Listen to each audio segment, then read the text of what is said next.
Hey everyone, tonight we're drifting back to a quiet corner of history, where an entire village seems to have slipped away almost as if it had grown tired of existing.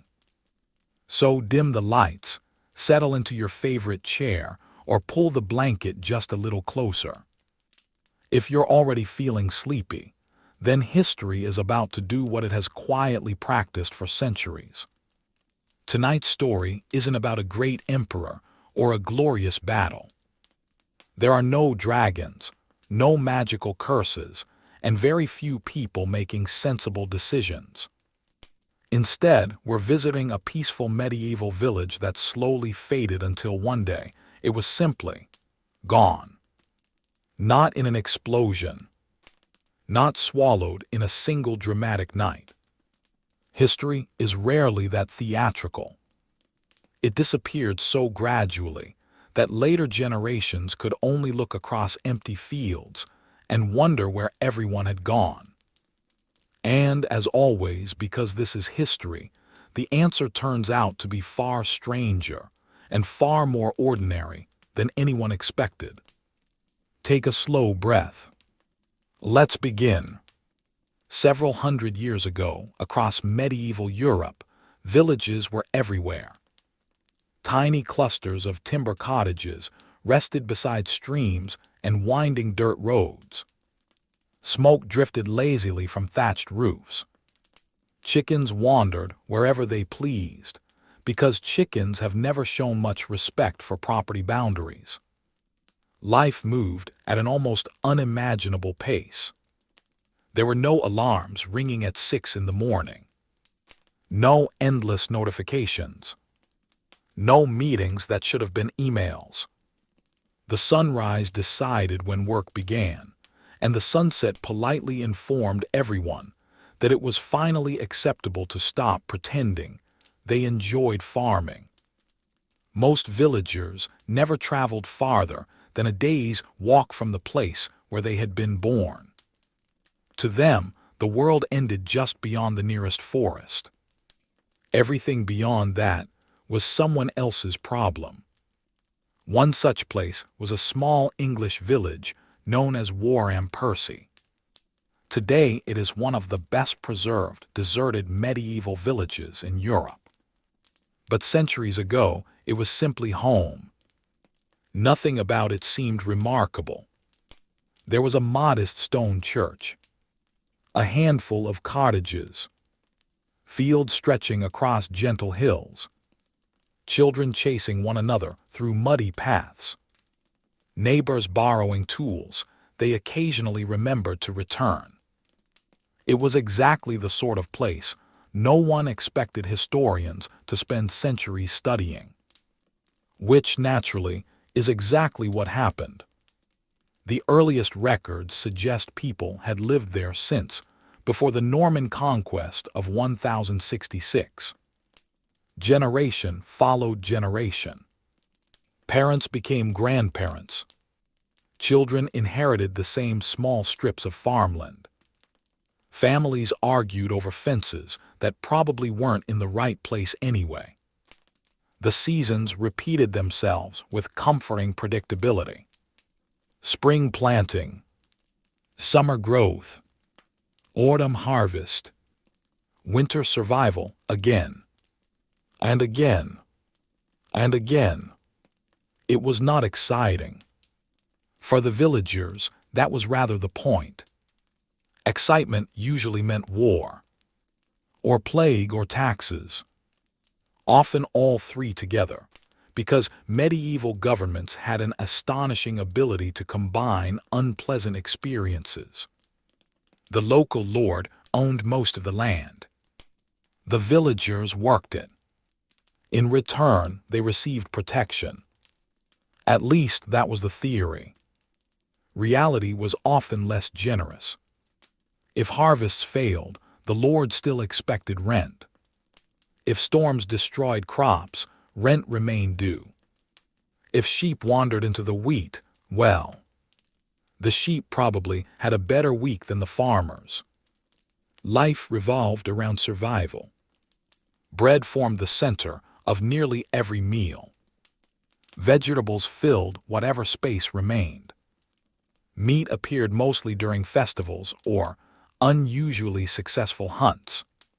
For ordinary families, a fat chicken represented considerable wealth. For the chicken, less fortunate news. Children began working almost as soon as they were capable of carrying something heavier than themselves, which surprisingly was fairly early.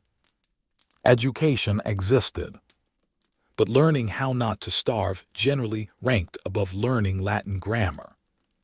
Fair enough. The church stood quietly at the heart of village life: baptisms, marriages, funerals.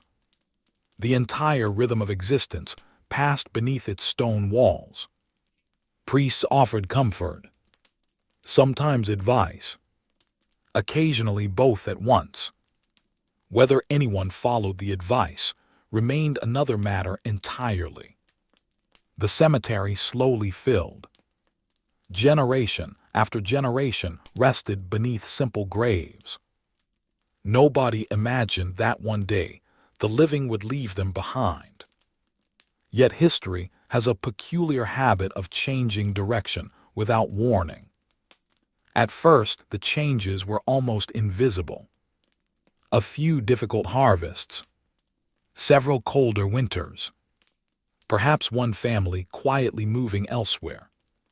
Nothing extraordinary. Villages constantly lost and gained residents. Life continued, or appeared to. Then came disease. Not always the famous outbreaks people remember today. There were countless smaller epidemics.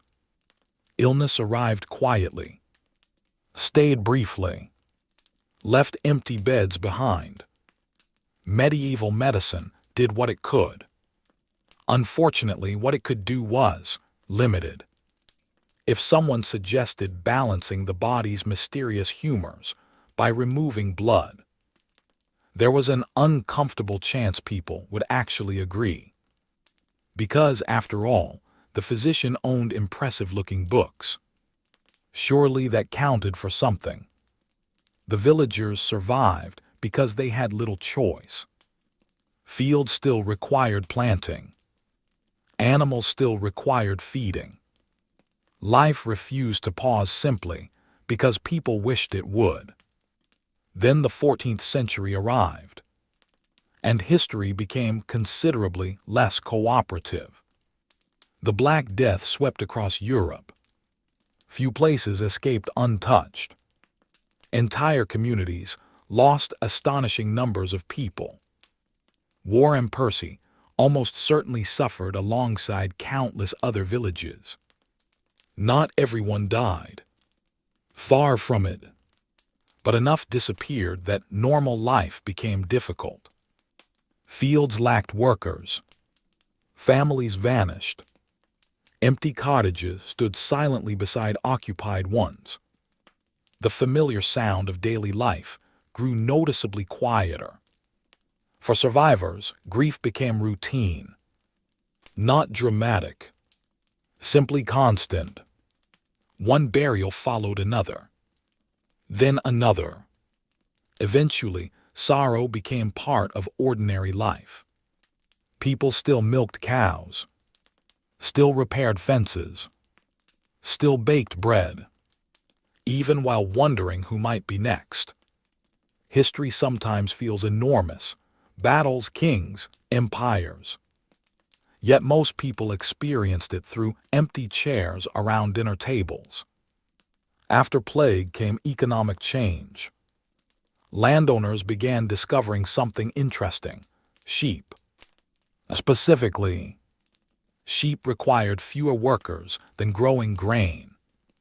They also produced valuable wool, and wool sold very well.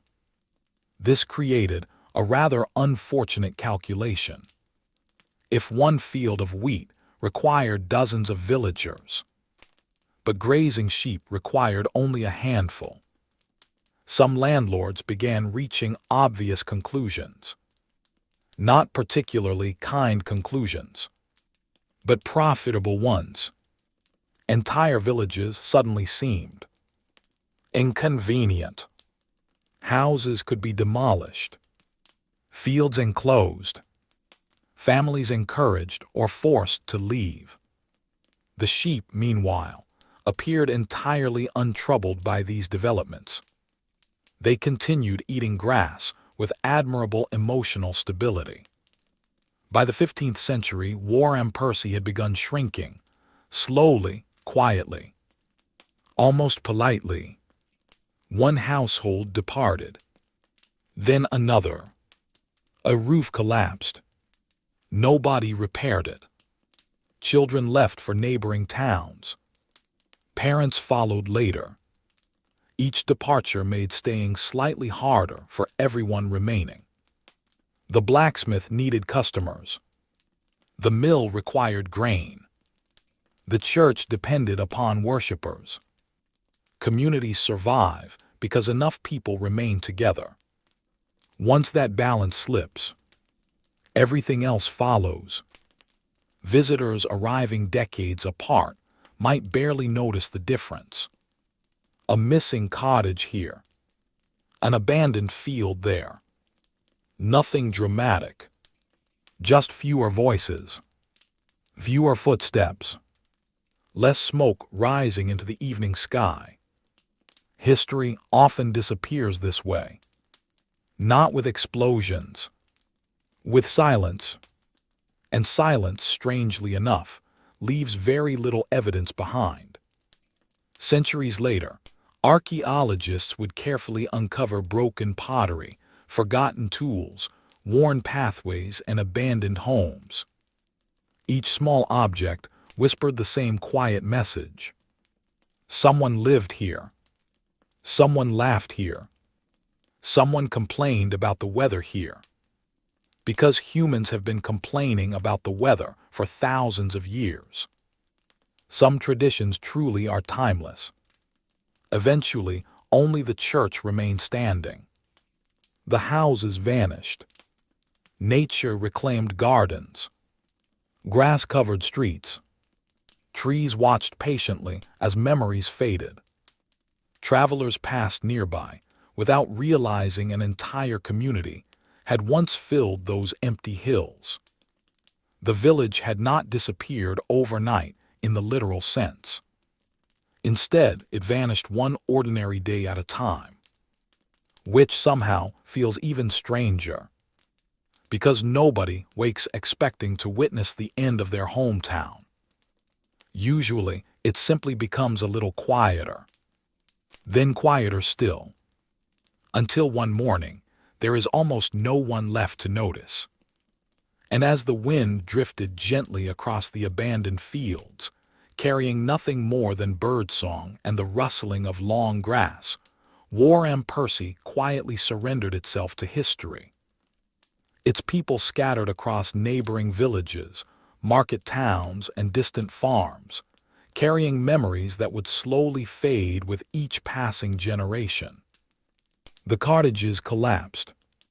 The paths disappeared beneath wildflowers. The fields changed hands. The church stood watch over empty ground, patiently waiting for centuries to pass. It could not know that one day curious historians and sleepy listeners would come searching for the lives that had once unfolded beneath its shadow. The empty cottages did not disappear all at once. For years, perhaps even decades, they remained where they had always stood, leaning ever so slightly with each passing winter. Their timber frames groaned during storms. Their thatched roofs slowly surrendered to rain. Doors hung unevenly from worn hinges, opening and closing whenever the wind decided to pay a visit. Nature has remarkable patience. It never rushes. A single season adds a little moss. Another encourages ivy to climb a wall. A few more winters loosen the stones. Eventually, what once looked like a home begins to resemble part of the landscape itself.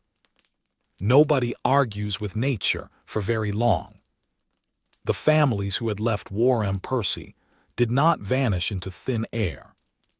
Most simply packed the few possessions they could carry and walked to another village. Perhaps they joined relatives. Perhaps they rented a small cottage somewhere nearby.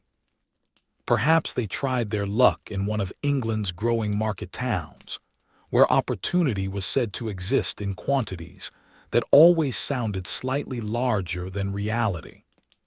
Starting over was never easy. Imagine leaving the place where your parents had lived, where your grandparents had lived, where nearly everyone knew your name, your family, and probably your embarrassing childhood stories as well. Then arriving somewhere entirely unfamiliar. History often describes migration with elegant phrases like population movement. It sounds wonderfully organized. In practice, it usually meant tired people walking along muddy roads with frightened children, stubborn livestock, and carts that broke down at precisely the least convenient moment. Naturally, roads in medieval England had a complicated relationship with the idea of being roads. After heavy rain, they often transformed into impressive collections of mud, with occasional hints of direction. Travelers accepted this with remarkable resignation. Complaining rarely improved the situation. The people who remained in Wharram Percy grew fewer every year. Some cottages stood empty. Others sheltered elderly couples whose children had already departed. The village no longer sounded the way it once had. There were fewer conversations drifting across the fields, fewer children shouting while inventing games that almost certainly worried their parents. Even the village dogs had fewer strangers to bark at. For dogs, this represented a noticeable decline in professional opportunities. The church continued to hold services.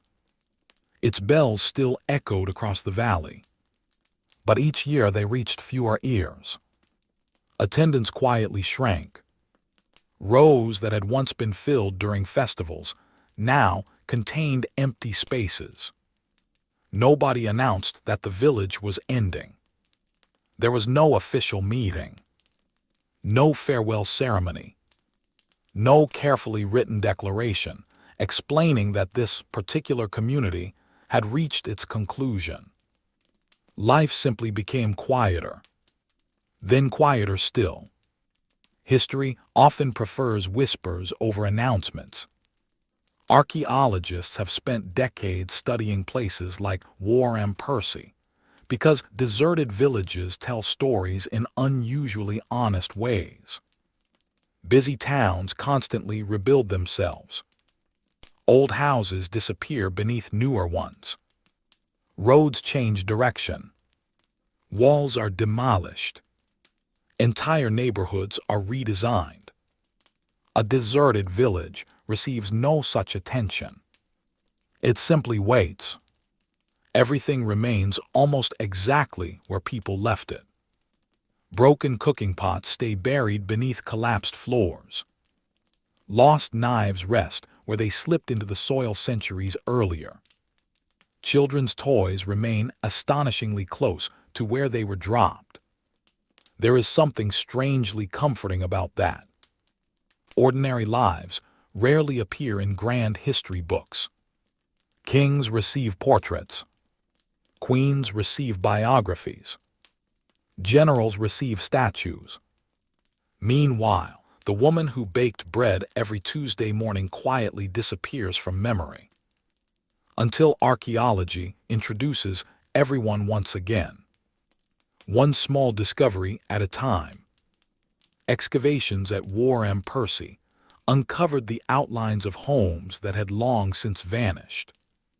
The walls themselves had mostly disappeared, but the foundations remained. Stone is patient. It remembers.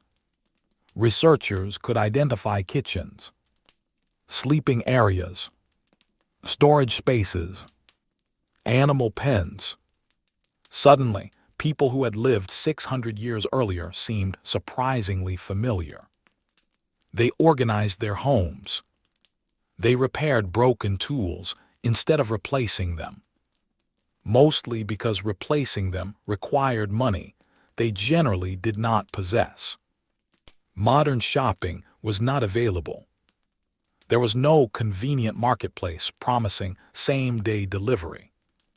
If your wooden bucket cracked, someone repaired it. If your shoes wore out, someone stitched them.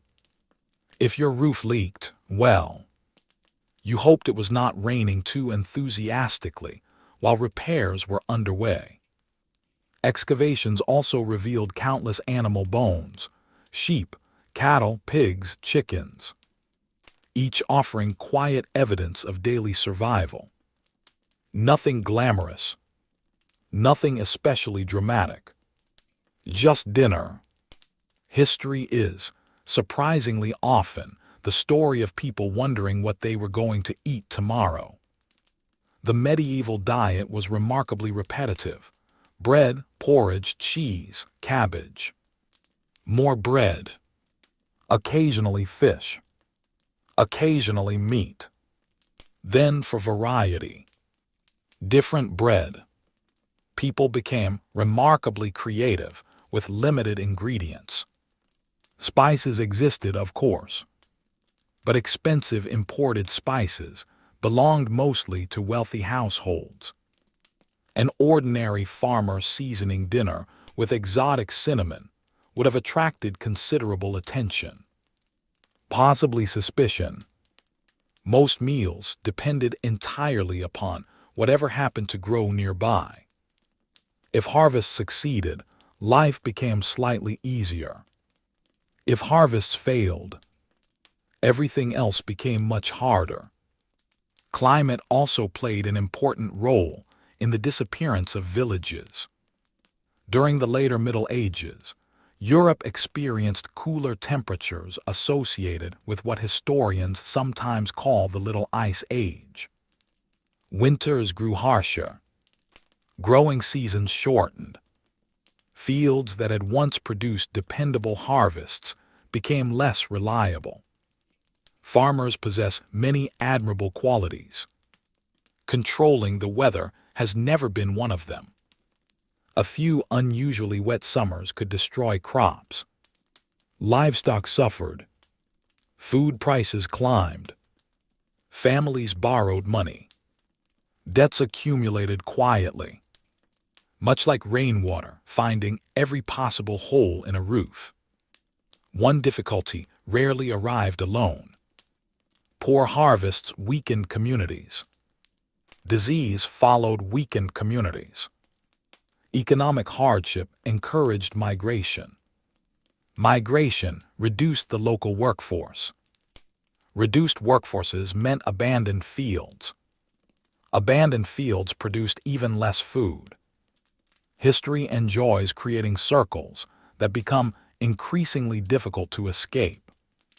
There was never one single reason why Wharram Percy emptied.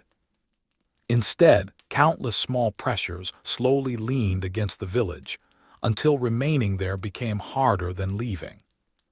It was less like a sudden collapse, more like watching a candle burn lower each evening. The light remained, until eventually it did not. One particularly fascinating discovery puzzled archaeologists for years.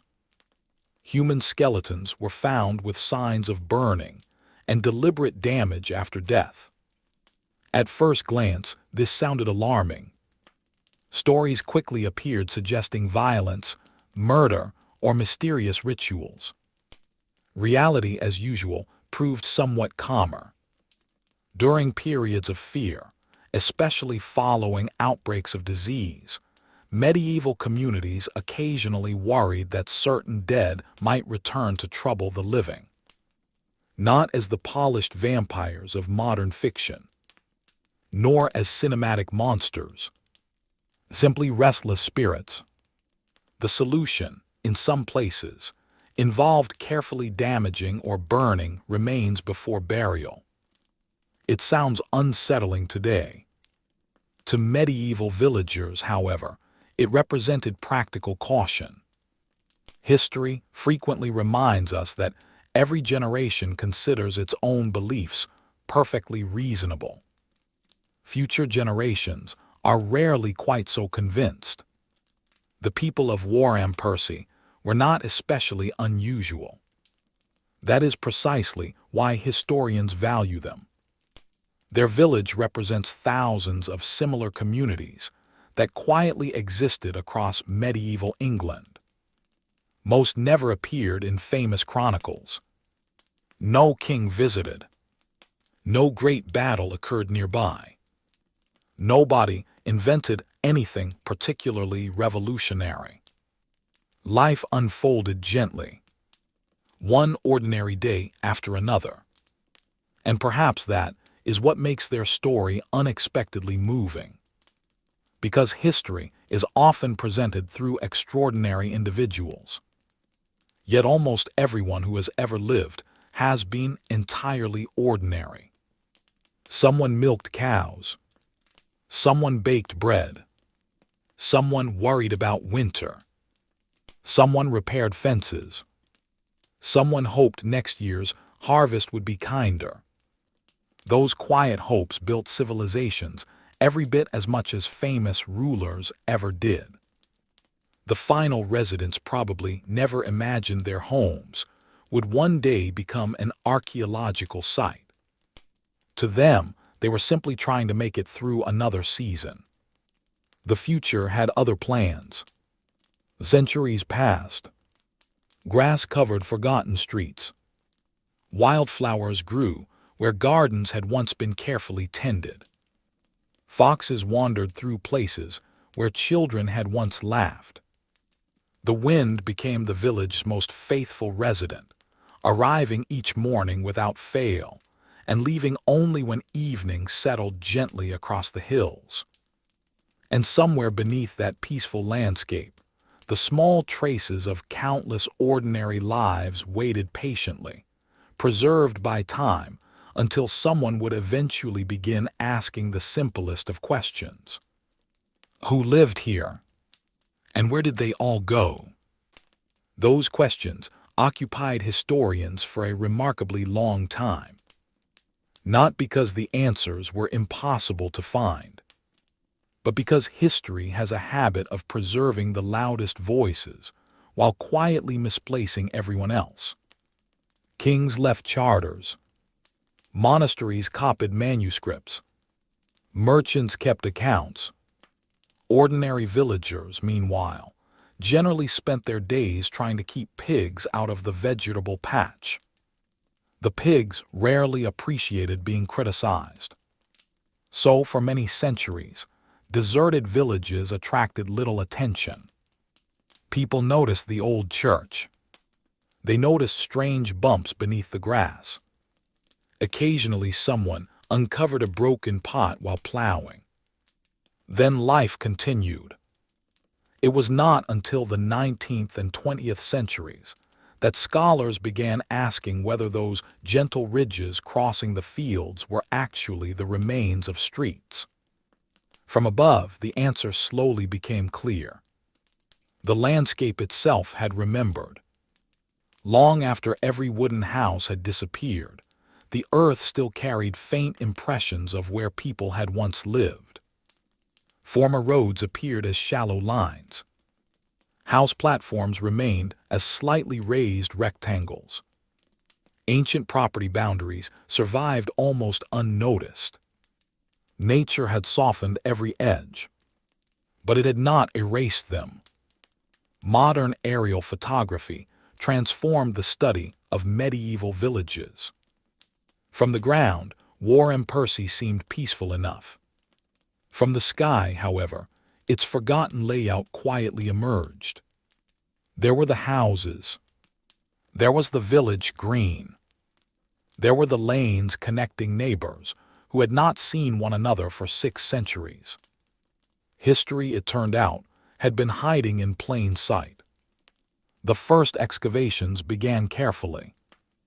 Archaeologists are generally patient people. One almost has to be. Imagine spending several hours brushing dirt away from a single object that turns out to be part of a broken cooking pot. Still exciting, but perhaps not quite the treasure chest popular adventure films might have suggested. The work continued season after season. Every layer of soil revealed another small piece of daily life. Iron nails, fragments of glass, animal bones, leather scraps, pieces of clothing, simple household tools. Nothing glittered, nothing sparkled, yet together they painted an extraordinarily detailed picture of medieval existence. One house, for example, showed clear evidence of being rebuilt several times. The original walls had been repaired. Rooms had been expanded. Floors replaced. Roofs renewed. Generations had improved the same home rather than abandoning it. That feels surprisingly familiar. People have always looked around their homes and thought, perhaps this wall could go over there. Or perhaps another room would solve everything. It almost never solves everything. But hope has always been an enthusiastic architect. The villagers made many of their possessions themselves. Wooden bowls, simple stools, ropes, baskets. Clothing required countless hours of spinning, weaving, and sewing. Even making a single shirt demanded patience that most modern wardrobes thankfully never require. Buttons alone were enough to test anyone's optimism. Nothing was disposable. If something broke, it earned another chance. Then another. Then perhaps one final repair before finally admitting defeat. Waste was a luxury few medieval households could afford. Money circulated slowly. Many families rarely handled coins at all. Instead, they traded labor. One neighbor helped repair a roof. Another shared seed for planting. Someone borrowed an ox for plowing. Someone else contributed several days harvesting grain. Communities survived because people depended upon one another. No household truly stood alone. That interdependence became one reason deserted villages proved so difficult to save. Once enough families left, the remaining network began unraveling. The blacksmith needed customers. Without customers, he departed. Without a blacksmith, repairing tools became harder. Farming suffered. The miller required grain. With fewer farmers growing crops, milling declined. The carpenter found less work. The priest ministered to fewer parishioners. Every departure quietly encouraged another. The village did not collapse because of one disaster. It weakened because every small loss made the next one easier. There is something oddly peaceful about that realization. Not cheerful, simply gentle. History is not always shaped by spectacular moments. Sometimes it changes because enough ordinary Tuesdays pass in slightly different ways. Written records from landlords occasionally provide glimpses into these gradual transformations. Taxes collected became smaller. Tenant lists grew shorter. Empty holdings appeared beside occupied ones. A property that once supported an entire family suddenly produced nothing at all. The documents rarely sounded emotional. They listed rents, names, measurements, obligations. Yet behind every missing name stood an entire household that had quietly moved away. Perhaps they left willingly. Perhaps necessity persuaded them. History does not always explain. Sometimes it simply records that a name disappeared between one document and the next. One particularly interesting aspect of Wharram Percy concerns its church. Unlike the houses, much of the church survived. Stone buildings often outlast wooden ones by centuries. Even today, its weathered walls remain standing across the hillside. The church has become the village's oldest storyteller. It has watched generations arrive, generations depart, then centuries of silence. Imagine remaining in one place for nearly 1,000 years, watching fashions change, languages evolve, empires rise and disappear, listening to birds that know absolutely nothing about any of it. Church bells once marked every important moment in village life. Morning prayers, festival days, marriages, funerals, warnings, celebrations. Their sound carried across the surrounding countryside. For medieval people, those bells represented certainty. No matter how uncertain life became, they continued ringing. Until eventually, there were too few people left to hear them. That quiet ending feels somehow appropriate. Not tragic, not triumphant, simply inevitable. Excavations inside the cemetery revealed hundreds of burials. Careful scientific study has allowed researchers to learn remarkable details about the villagers. Many suffered from arthritis after decades of physical labor. Teeth often showed heavy wear from coarse bread, containing tiny fragments of grit left behind by millstones. Bones preserved evidence of injuries that had healed years before death. Broken arms, damaged ribs, compressed spines. People survived astonishing hardships, not because they possessed extraordinary strength, because survival rarely offered alternatives. Children's skeletons tell particularly moving stories. Many never reached adulthood. Disease claimed lives with unsettling regularity. Modern medicine has dramatically changed expectations about childhood survival. Medieval parents possessed no such certainty. Every winter carried risks. Every illness inspired concern. Even a minor infection could become life-threatening. Despite that reality, families continued hoping, continued loving, continued planning for futures they could never guarantee. That quiet resilience appears everywhere in the archaeological record. The villagers planted orchards whose fruit they might never personally harvest. They repaired churches meant to serve future generations.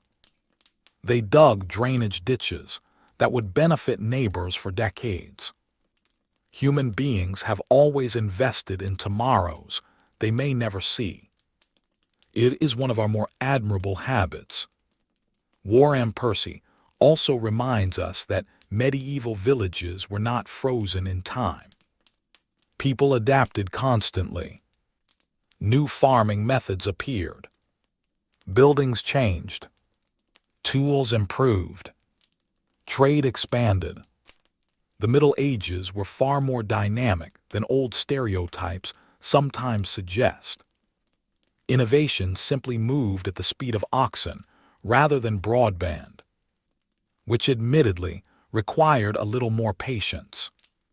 Visitors today often describe the site as peaceful. The hills roll gently toward the horizon. Birdsong drifts across open fields. Wildflowers bloom where cottages once stood. Nothing immediately suggests that hundreds of people spent centuries building lives there. That quietness can be deceptive. Every patch of grass hides stories. Every slight rise marks forgotten walls. Every uneven hollow once echoed with footsteps. The village has vanished. Its memory has not. And perhaps that is the curious gift archaeology offers. It cannot bring people back, but it allows ordinary lives to be noticed once more. Not because they conquered kingdoms, not because they changed the course of history, simply because they lived. They worked. They laughed. They worried about harvests. They watched children grow. They buried loved ones. They greeted each sunrise, hoping the coming season might be a little kinder than the last. Across the centuries, those hopes feel surprisingly familiar. The distance between their world and ours suddenly becomes a little smaller, softened by the quiet realization that, although the houses have long since disappeared into the earth, the people who once called this forgotten village home were, in so many ordinary ways, not very different from us at all. By the 16th century, Wharram Percy had become less of a village and more of a memory that happened to occupy a hillside. A traveler passing through the region might have noticed the lonely church first. Church towers were useful landmarks long before maps became especially reliable. They stood above the surrounding countryside like quiet signposts, reminding everyone where people had once gathered every Sunday, every feast day, and every time life decided to become unexpectedly complicated. Which, to be fair, was rather often. The cottages had largely disappeared by then. Some had collapsed naturally. Others had been dismantled. Timber was far too valuable to leave lying around simply because a family had moved elsewhere. Old beams found new homes. Roofing materials were reused. Doors traveled from one building to another. Even stone foundations occasionally became convenient quarries for nearby construction. Medieval people understood recycling long before anyone gave it a fashionable name. If something could serve another purpose, it almost certainly would. Leaving useful materials behind would have seemed almost absurd. As a result, deserted villages slowly donated pieces of themselves to the communities that survived nearby. A beam from one forgotten cottage might support the roof of another family's home several miles away. A carefully carved stone might become part of a farmhouse wall. The village disappeared physically, yet fragments of it continued serving ordinary lives elsewhere. There is something unexpectedly comforting about that. History often survives in pieces, rarely in perfect condition. Meanwhile, the land itself continued changing. Fields that had once been divided into narrow strips were gradually enclosed. The open field system, which medieval communities had relied upon for generations, slowly gave way to larger enclosed pastures. Hedges appeared where none had existed before. Stone walls marked fresh boundaries. The landscape itself was being rewritten. To modern eyes, hedgerows often look ancient and permanent. Many certainly are old. But every hedge was once a deliberate decision. Someone planted it. Someone measured where it should go. Someone almost certainly argued about exactly where it belonged. Property disputes, it seems, possess extraordinary historical endurance. The sheep naturally seemed unconcerned. They grazed peacefully regardless of legal documentation. Sheep have always displayed remarkable confidence that grass belongs to everyone. For many landowners, wool represented extraordinary wealth. During the later Middle Ages, English wool became one of the kingdom's most valuable exports. Merchants carried enormous quantities across the English Channel to markets in the Low Countries and beyond. Fine cloth brought impressive profits. Kings taxed the trade. Nobles invested in it. Monasteries expanded their flocks. Entire regions gradually reshaped themselves around wool production. From a purely financial perspective, sheep often earned more than wheat. Unfortunately for the villages standing in their way, economics rarely pauses to admire tradition. The decision was seldom personal. It simply looked profitable. And history contains many moments when profit quietly outweighed community. No dramatic speeches. No grand declarations. Only calculations scratched onto parchment. A few columns of numbers.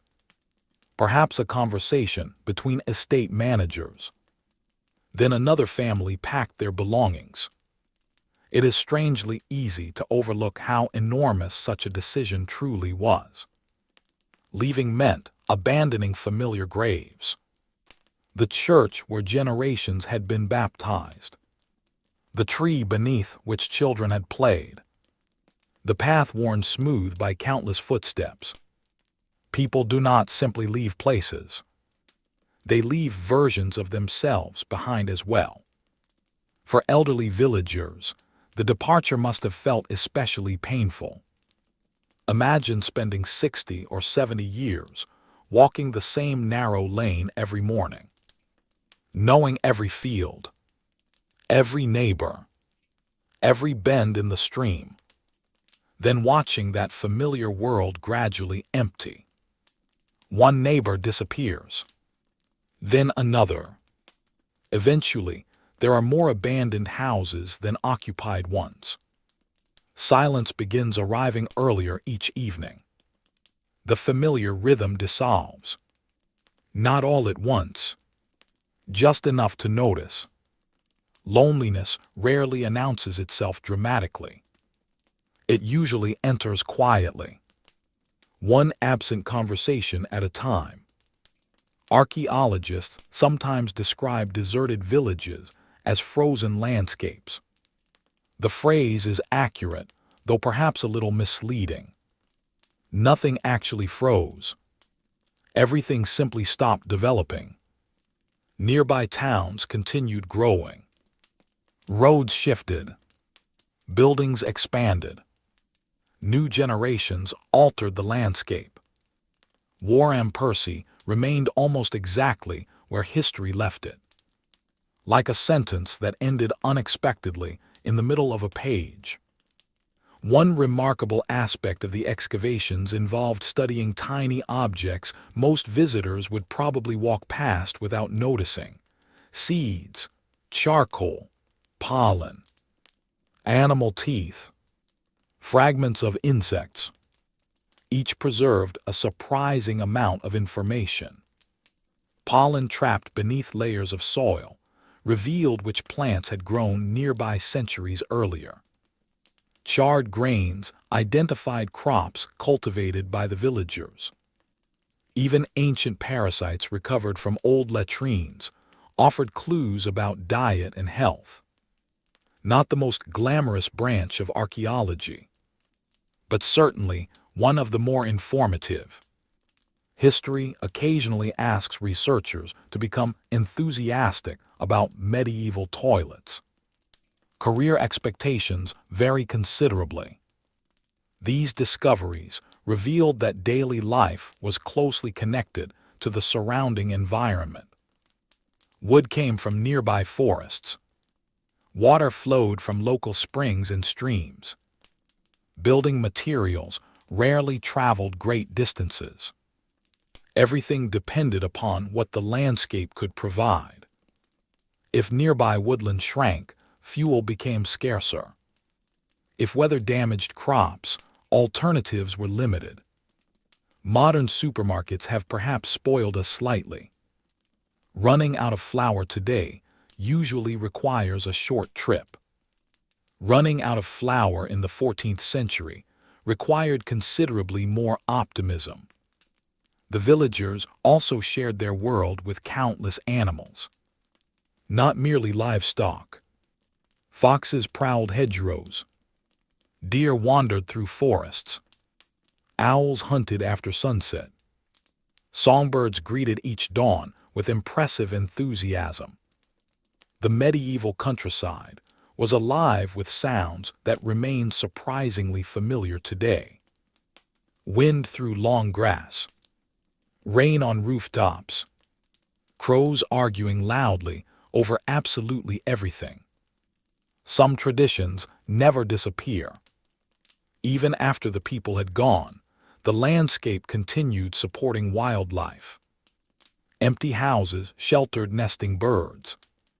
Collapsed walls warmed themselves beneath afternoon sunlight, attracting lizards and insects. Trees slowly reclaimed abandoned gardens. Nature seldom wastes available space. Generations passed without anyone attempting to rebuild the village. That absence itself tells an important story. Apparently, the location no longer offered enough advantages.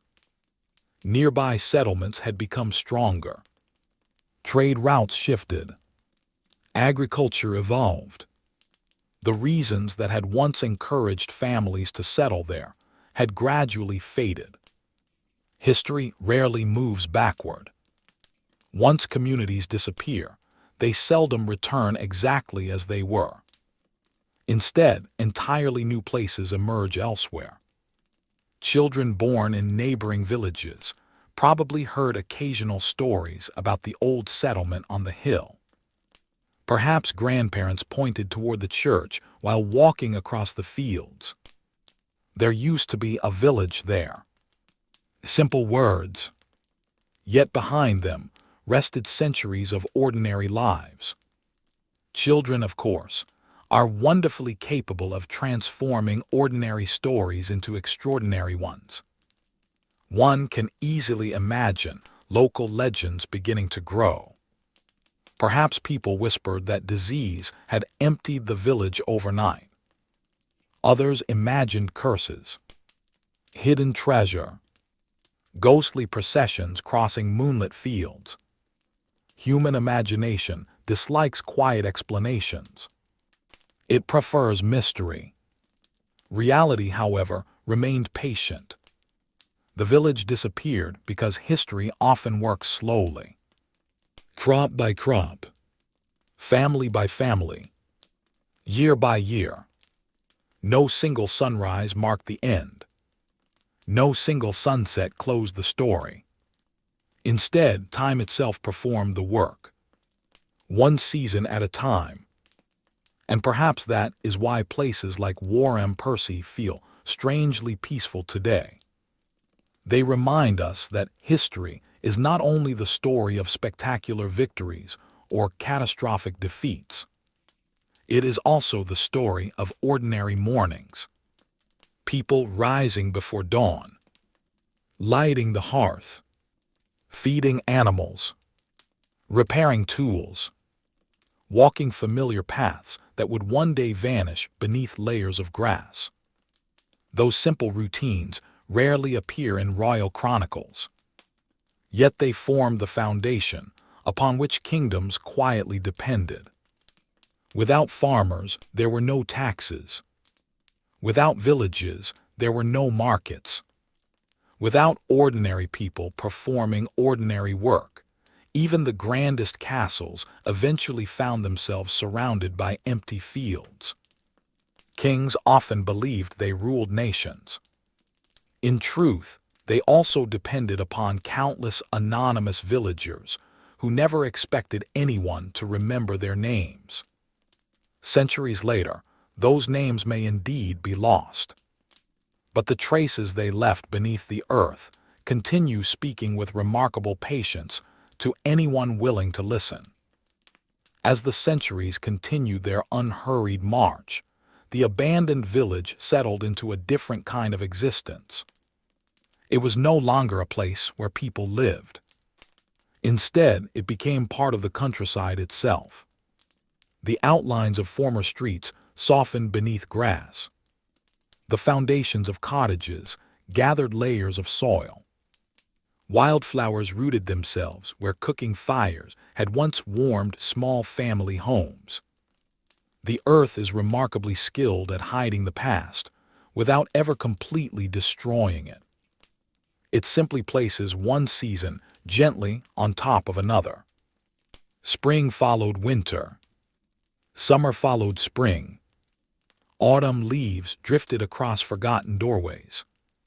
Then another year quietly arrived. Eventually, no one remained who remembered exactly where each house had stood.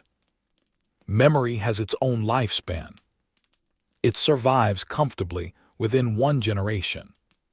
Sometimes two. Occasionally three. Beyond that, details begin slipping away. A grandmother might remember the story her own grandfather told about an old village. Her grandchildren would remember only parts of that story. Their children might remember only that there had once been something old beyond the hill. And after enough years, even certainty begins dissolving into legend. That transformation happened countless times across Europe. There are hundreds of deserted medieval villages scattered throughout England alone. Some disappeared because disease struck at the worst possible moment. Others suffered repeated crop failures. Some stood too close to rivers that changed course. Others slowly emptied as trade routes shifted elsewhere. A few were abandoned after wars. Many simply lost enough families that rebuilding no longer seemed practical. Every deserted village tells a slightly different story. Yet they all share something surprisingly similar. None of their residents believed they were living in a place that future historians would study. History always feels ordinary while people are living through it. Only later does it acquire significance. Imagine standing outside your own home on an ordinary evening. Perhaps someone is preparing dinner nearby. Perhaps children are laughing somewhere down the street.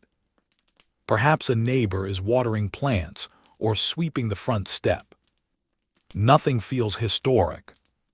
It simply feels like today. That is exactly how Wharram Percy once felt. No one walked through the village thinking, several hundred years from now, archaeologists will be fascinated by this cooking pot. People worried about practical things. Would the harvest be large enough? Would winter arrive early? Would the roof survive another storm? Could the family afford another pig this year? Those were the questions that occupied everyday life.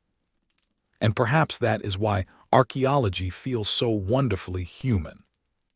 It reminds us that history belongs not only to famous people, but to everyone. The discoveries at Wharram Percy gradually became more sophisticated as archaeological methods improved. Early excavations relied mostly on careful digging and observation. Later researchers introduced scientific techniques that medieval villagers could never have imagined. Radiocarbon dating helped establish timelines. Microscopic analysis identified ancient pollen grains. Soil chemistry revealed where animals had been kept. Even tiny fragments of burned wood could identify which tree species had supplied fuel centuries earlier. Every new method added another small piece to the puzzle. It was rather like assembling an enormous jigsaw puzzle after someone had hidden half the pieces beneath 600 years of grass. Progress required patience. Fortunately, archaeologists tend to possess remarkable reserves of patience. One particularly interesting discovery involved the village's farming methods. The surrounding fields still preserve faint ridges and furrows created by medieval plowing. Even today, under the right light, gentle waves ripple across the landscape. At first glance, they appear entirely natural. They are not. Each ridge represents countless hours of labor. Teams of oxen pulled heavy plows through damp soil year after year. Farmers walked behind them from sunrise until evening. One straight line, then another, then another. Across generations, those repeated movements slowly reshaped the land itself.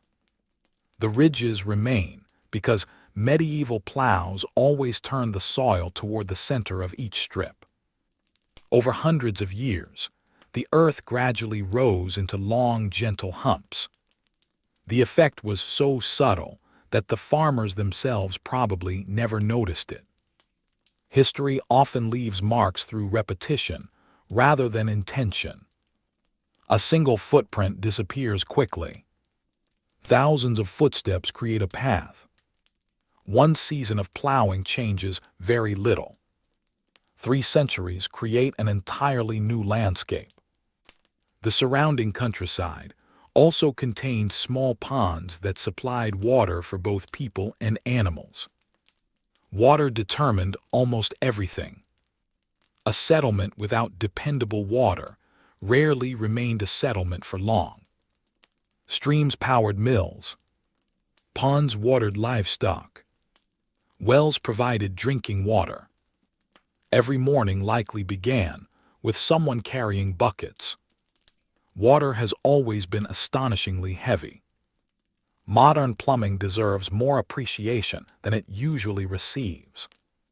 For medieval villagers, obtaining clean water required daily effort. Nothing simply appeared by turning a handle. Even washing clothes became a substantial task. Laundry often took place beside streams.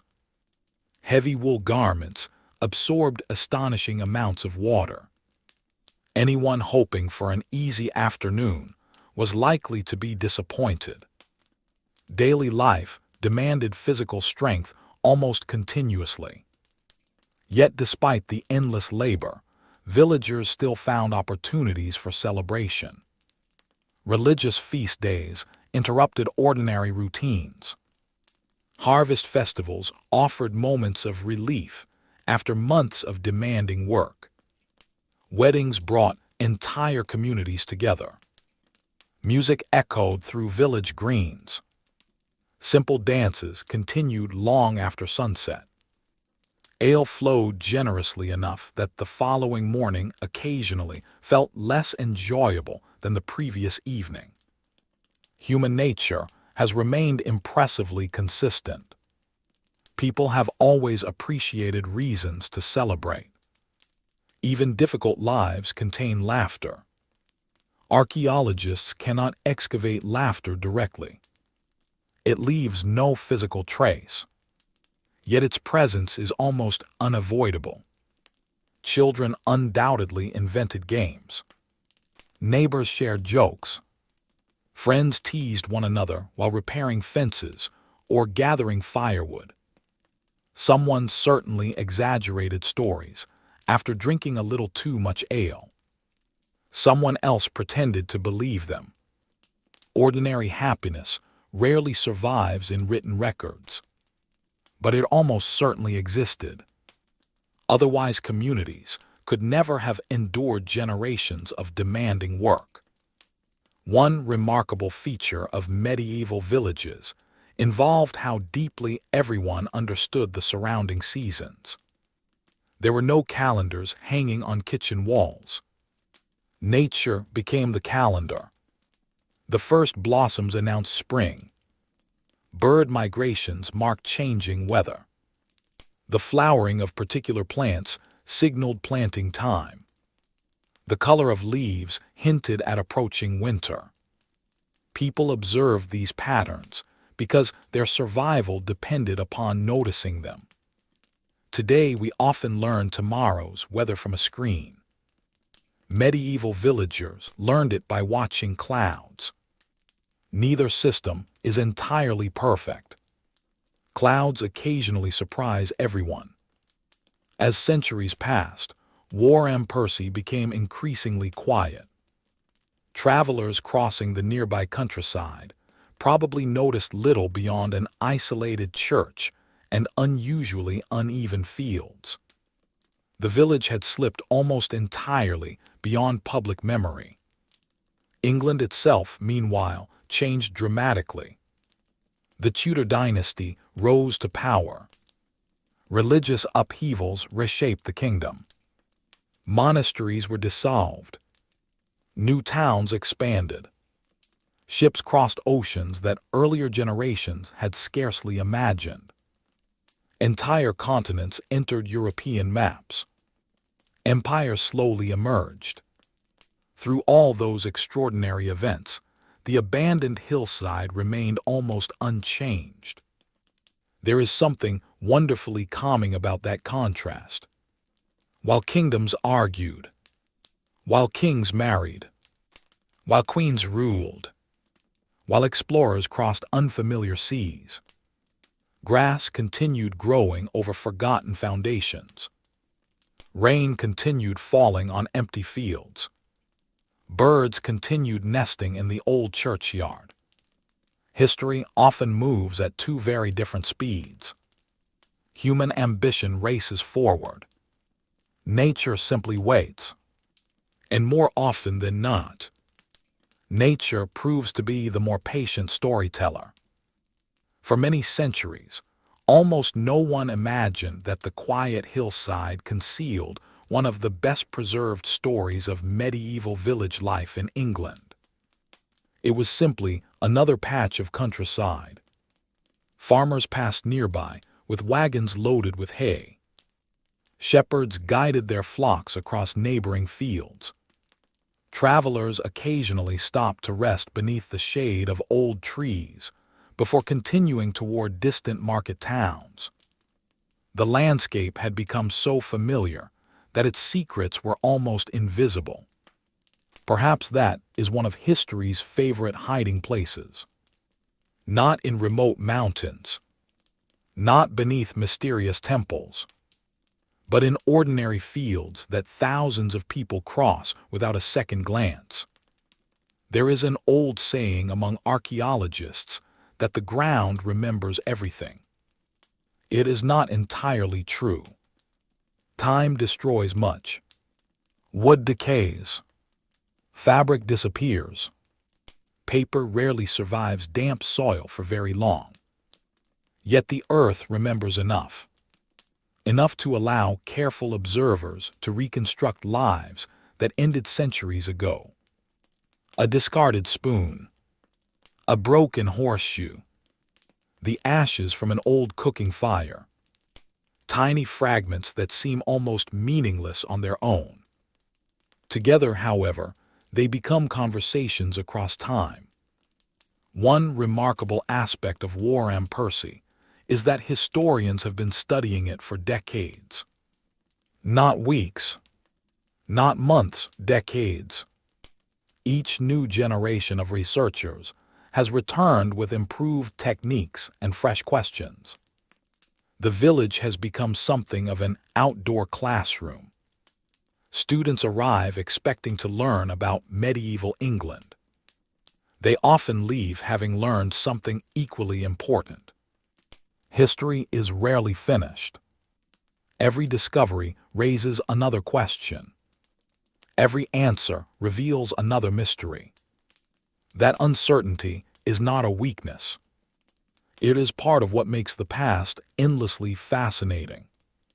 For example, archaeologists can determine where houses stood with impressive accuracy. They can estimate room sizes. They can identify workshops, gardens, and animal enclosures. What they cannot always know is precisely who sat beside the fire on a rainy evening in the year 1312. They cannot recover every conversation. They cannot identify every smile. The quiet moments remain wonderfully private. Perhaps that is as it should be. Even history deserves a little mystery. Imagine a winter evening inside one of those timber cottages. Outside, cold rain taps gently against the thatched roof. Inside, a small fire crackles in the hearth. Smoke curls upward before slowly escaping through the roof. Not all of it escapes, unfortunately. Medieval homes often contained considerably more smoke than modern building inspectors would enthusiastically recommend. Eyes watered. Walls darkened with soot. Clothing absorbed the smell almost permanently. Everyone probably smelled faintly of wood smoke. After a while, no one noticed. Humans adapt remarkably quickly. Dinner simmers slowly over the fire. Perhaps a thick vegetable pottage with onions, beans, cabbage, and barley. Not particularly exciting, but warm. And on a cold evening, warmth has always been an underrated luxury. Children sit nearby, while parents repair tools or mend clothing. A dog stretches comfortably beside the fire, having contributed absolutely nothing to preparing the meal while looking thoroughly pleased with itself. Dogs perfected this strategy long before recorded history. Outside, darkness settles over the village. Without electric lights, night becomes something entirely different. The stars appear brighter. The silence feels deeper.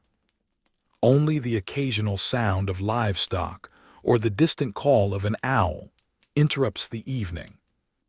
For medieval people, darkness encouraged rest. There was little reason to remain awake. Candles were expensive. Oil lamps required fuel.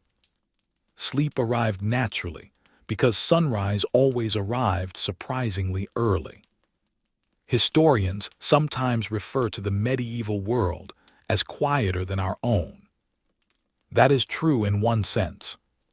There were no engines, no aircraft, no traffic, no mobile phones announcing messages at inconvenient moments. Yet villages were hardly silent. Blacksmiths hammered iron. Axes split firewood. Carts rattled over uneven roads. Children shouted during games. Church bells echoed across valleys. Roosters demonstrated extraordinary confidence in their own importance every morning. The countryside possessed its own orchestra.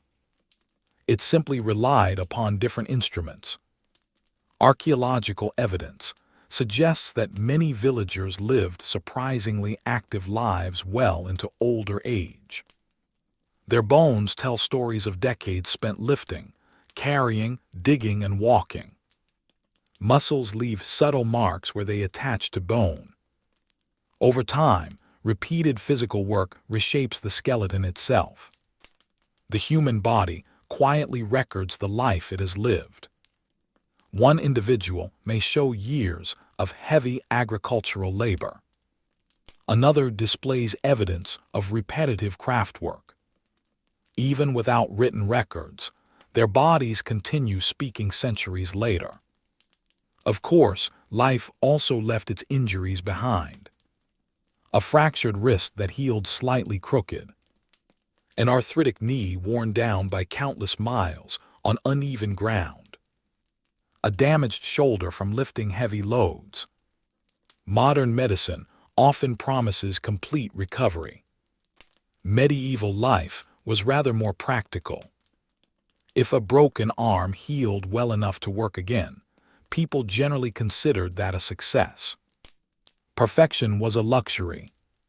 Function mattered far more. The village church remained central to every stage of life: birth, marriage, death. The church stood quietly beside each event. Its stone walls witnessed celebrations and sorrows with equal patience. Priests changed over the generations. Families came and went. The building endured. Even after the village itself faded away, the church continued standing. Perhaps that explains why visitors often describe it as peaceful rather than lonely. It seems less abandoned than simply patient, waiting without expectation. Centuries passed before anyone thought to ask what story the surrounding earth still held. One of the more charming discoveries made during excavation involved children's lives. Small shoes, tiny personal objects, miniature versions of adult tools. These quiet finds remind us that medieval villages were filled with young people learning how the world worked. Or, perhaps more accurately, learning how often the world refused to cooperate. Children gathered eggs, fetched water, watched younger siblings, helped scare birds away from crops, and undoubtedly invented ways to avoid chores whenever adults were not paying close attention. Some traditions have remarkable historical continuity. Play existed alongside work. Researchers believe children played with carved wooden toys, simple balls made from leather, hoops, spinning tops, and homemade dolls stuffed with scraps of cloth or straw. Nothing required batteries. Nothing produced electronic sounds. The imagination handled nearly all the complicated work. Perhaps that is why a single carved toy can feel surprisingly touching. Someone took the time to make it. Someone hoped it would bring joy to a child. That quiet act of kindness survived beneath the soil for hundreds of years. The seasons continued their endless rhythm. Spring invited planting. Summer demanded endless work. Autumn rewarded or disappointed, depending entirely upon the harvest. Winter encouraged careful planning and cautious optimism.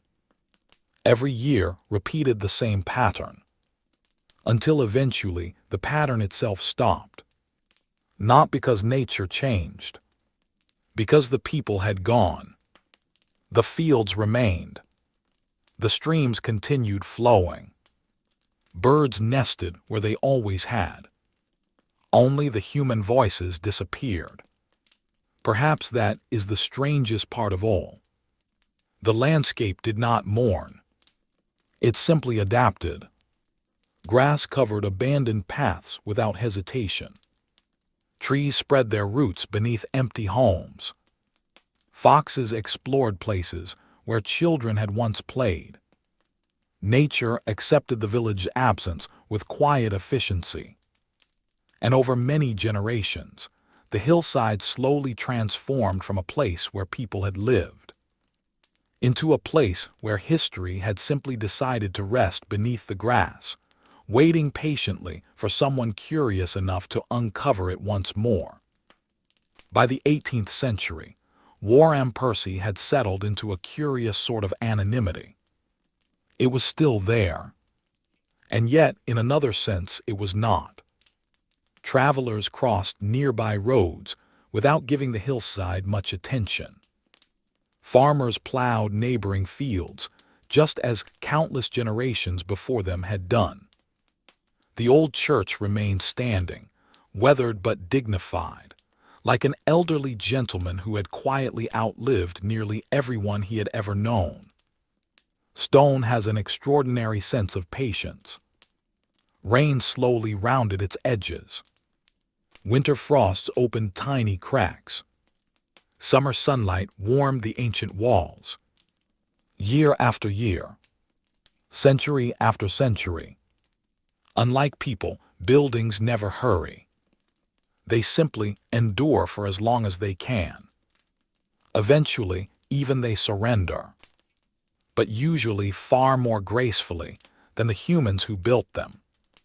The surrounding countryside also continued evolving. New farming techniques spread across England. Improved crop rotation helped increase harvests. Farmers experimented with growing turnips and clover alongside traditional grains. These may not sound like revolutionary developments. Turnips rarely inspire dramatic documentaries. Yet they quietly transformed agriculture. Healthier soil meant better harvests. Better harvests supported larger populations. Larger populations built larger towns. History is often advanced by surprisingly unglamorous vegetables. The humble turnip has influenced more lives than many kings. It simply never hired anyone to write its biography. Meanwhile, the abandoned village remained almost untouched. Its usefulness had ended. Its story had only just begun.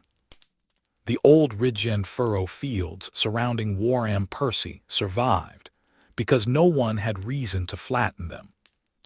Elsewhere across England, many medieval landscapes disappeared beneath modern farming. Heavy machinery reshaped ancient fields. Roads widened. New villages expanded. Old boundaries vanished beneath fresh construction. Wharram Percy escaped much of that fate almost by accident. Sometimes preservation is not the result of careful planning. Sometimes people simply forget to disturb something. History occasionally survives because everyone became interested in somewhere else. That is one of its quieter ironies. The 19th century brought enormous change across Britain. Factories appeared. Railways stretched across the countryside. Steam engines transformed travel in ways medieval villagers could never have imagined. A journey that once required several exhausting days could suddenly be completed in only a few hours. Distance itself seemed to shrink. News traveled faster. Goods moved farther. Cities expanded with astonishing speed. Villages emptied once again, though this time for entirely different reasons. Young men and women left rural communities to seek work in growing industrial towns. Smoke no longer rose only from cottage chimneys. Now it poured from factory chimneys that towered above entire neighborhoods. England was changing rapidly. Yet Wharram Percy remained quiet beneath open skies. No railway station arrived. No textile mill appeared. No rows of brick houses replaced the medieval streets. Its silence became increasingly unusual. Perhaps that silence explains why early antiquarians began taking notice. Long before archaeology became a modern scientific discipline, curious individuals wandered the countryside searching for traces of the past. Some sketched ruined churches. Others copied old inscriptions. Many simply enjoyed exploring forgotten places. They did not possess ground-penetrating radar. They lacked aerial photography. Carbon dating belonged far in the future. Instead, they relied upon careful observation and curiosity. Fortunately, curiosity has always been one of humanity's more reliable tools. Some visitors noticed strange earthworks surrounding the church. Low banks, gentle hollows, unusual patterns beneath the grass. They suspected these might represent something important. They simply could not yet explain exactly what. It would take later generations to understand that they were standing above the remains of an entire medieval community. Even then, excavating such a site required considerable restraint. Digging into history sounds wonderfully exciting. It is actually an exercise in extraordinary patience. Once archaeologists remove a layer of soil, it cannot be replaced exactly as it was. Every decision matters. Every shovel of earth removes information forever. Consequently, the best archaeologists often spend more time recording than digging. Measurements, photographs, drawings, notes. Then more notes. History appreciates thorough paperwork, even if no one else particularly does. By the early 20th century, interest in medieval villages had grown significantly. Scholars increasingly realized that England's countryside contained countless abandoned settlements. Some survived only as faint earthworks. Others had disappeared almost completely. Wharram Percy stood apart because it remained unusually well preserved. It offered an opportunity to study not merely one building, but an entire community. The excavations that followed would eventually continue across several decades. Very few archaeological projects last that long. Most excavations begin, continue for a limited period, then conclude. Wharram Percy became something rather different. Researchers returned again and again, each generation asking new questions that earlier investigators had been unable to answer. Science continued advancing. The village quietly cooperated, without saying a word. One particularly valuable aspect of the site involved the remarkable preservation of everyday objects. A decorative brooch worn by someone whose name has been forgotten. An iron knife sharpened so many times that its blade had grown noticeably smaller. Fragments of glazed pottery that once held ordinary meals. A spindle whorl used for spinning wool into thread. Nothing about these discoveries seems especially grand. That is precisely their importance. Museums often display crowns, jewels, golden ceremonial swords. Wharram Percy offered something far rarer. Normal life. The sort of life lived by almost everyone throughout history. Archaeologists even discovered traces of gardens. Tiny patches where herbs and vegetables had once grown. It is easy to imagine someone stepping outside each morning to gather onions or cabbage leaves before preparing breakfast. Perhaps a few flowers bloomed beside the doorway. Not because flowers increased harvests, simply because people have always appreciated beauty, even when surrounded by hard work. That small detail feels unexpectedly reassuring. Human beings rarely settle for survival alone.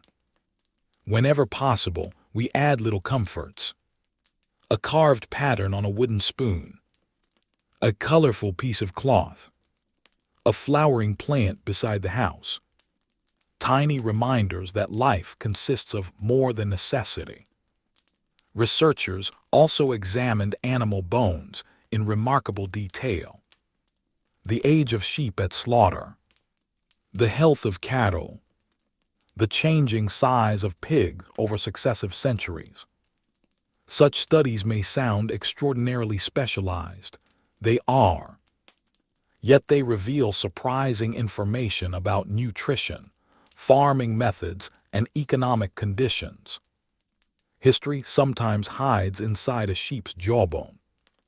It simply requires someone patient enough to notice. Modern technology has expanded these investigations even further. Chemical analysis can reveal aspects of ancient diets. DNA studies provide clues about livestock breeding. Laser scanning records landscapes with astonishing precision. Every decade introduces another tool that medieval villagers could never have imagined. The questions remain familiar. How did these people live? What did they eat? Why did they leave? Only the methods continue evolving. Visitors standing among the quiet earthworks today often remark upon how peaceful the site feels.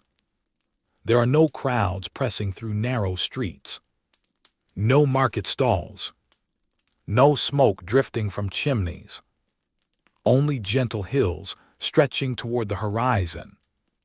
The breeze moves through long grass exactly as it did centuries ago.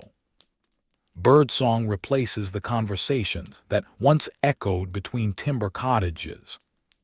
The silence is not empty. It is simply very old. Perhaps that is why places like Wharram Percy continue attracting historians, archaeologists, and curious travelers alike. Not because something spectacular happened there, but because almost nothing spectacular happened at all. For centuries, ordinary people woke before sunrise, worked until evening, raised families, buried loved ones, shared meals, repaired homes, celebrated harvests, endured disappointments, hoped for better seasons ahead. Then little by little, they moved on, leaving behind a village that did not vanish in a single night, but slowly dissolved into the landscape until only the patient earth remembered where every cottage, every garden, and every well had once quietly belonged. There is a quiet irony in studying a place that became famous because it was forgotten. Wharram Percy was never the richest village in medieval England. It was never the largest. No king held court there. No famous knight built an impressive castle overlooking its fields. No great cathedral rose above its rooftops.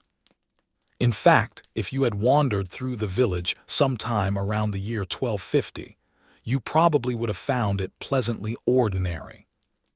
And that was precisely its greatest strength. Ordinary places tell extraordinary truths. Castles often show us how nobles wish to live.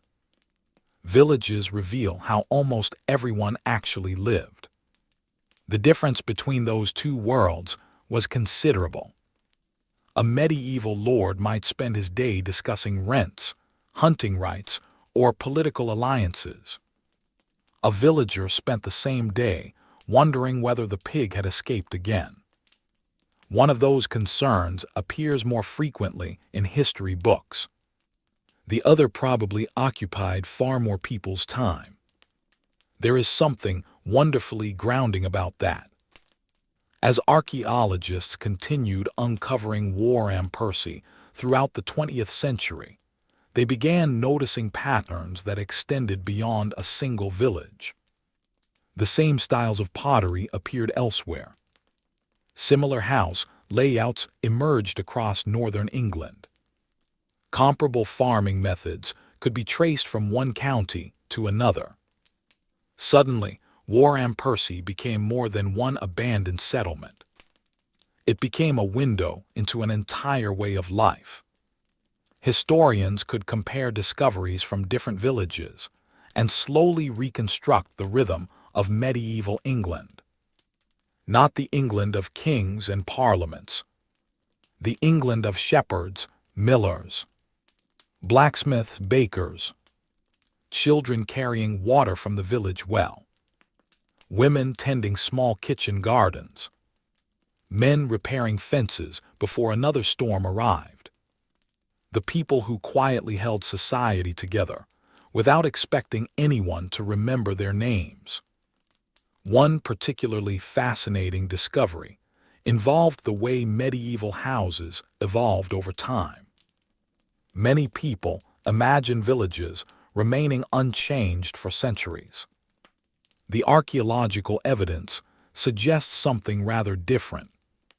Families enlarged homes as circumstances improved. New rooms appeared. Old walls were replaced. Fireplaces became more sophisticated. Storage areas expanded. Even in the Middle Ages, people occasionally looked around their homes and thought, we could probably use another room. Some ideas never become outdated. Comfort has always been an attractive investment. The houses themselves were surprisingly practical. Most were built using timber frames filled with woven branches coated in clay and straw. This method, known as wattle and daub, was inexpensive and relied upon materials that could usually be gathered nearby. The walls insulated reasonably well. Repairs were straightforward, at least in theory. Any homeowner will happily explain that straightforward repairs possess a remarkable talent for becoming unexpectedly complicated. Medieval builders would probably nod in agreement. Roofs were usually covered with thatch. Freshly laid thatch shed rain remarkably well. When properly maintained, it could last for many years. Maintenance, however, required regular attention. Birds occasionally borrowed pieces for nests. Strong winds developed their own opinions. Heavy rain tested everyone's optimism. The roof and its owner entered into a lifelong conversation. Neither side truly won. Inside, furniture remained simple. Wooden benches, stools, tables sturdy enough to survive generations. Beds often consisted of wooden frames topped with straw-filled mattresses. Not particularly luxurious. But after spending an entire day behind an ox-drawn plow, comfort becomes a surprisingly flexible concept.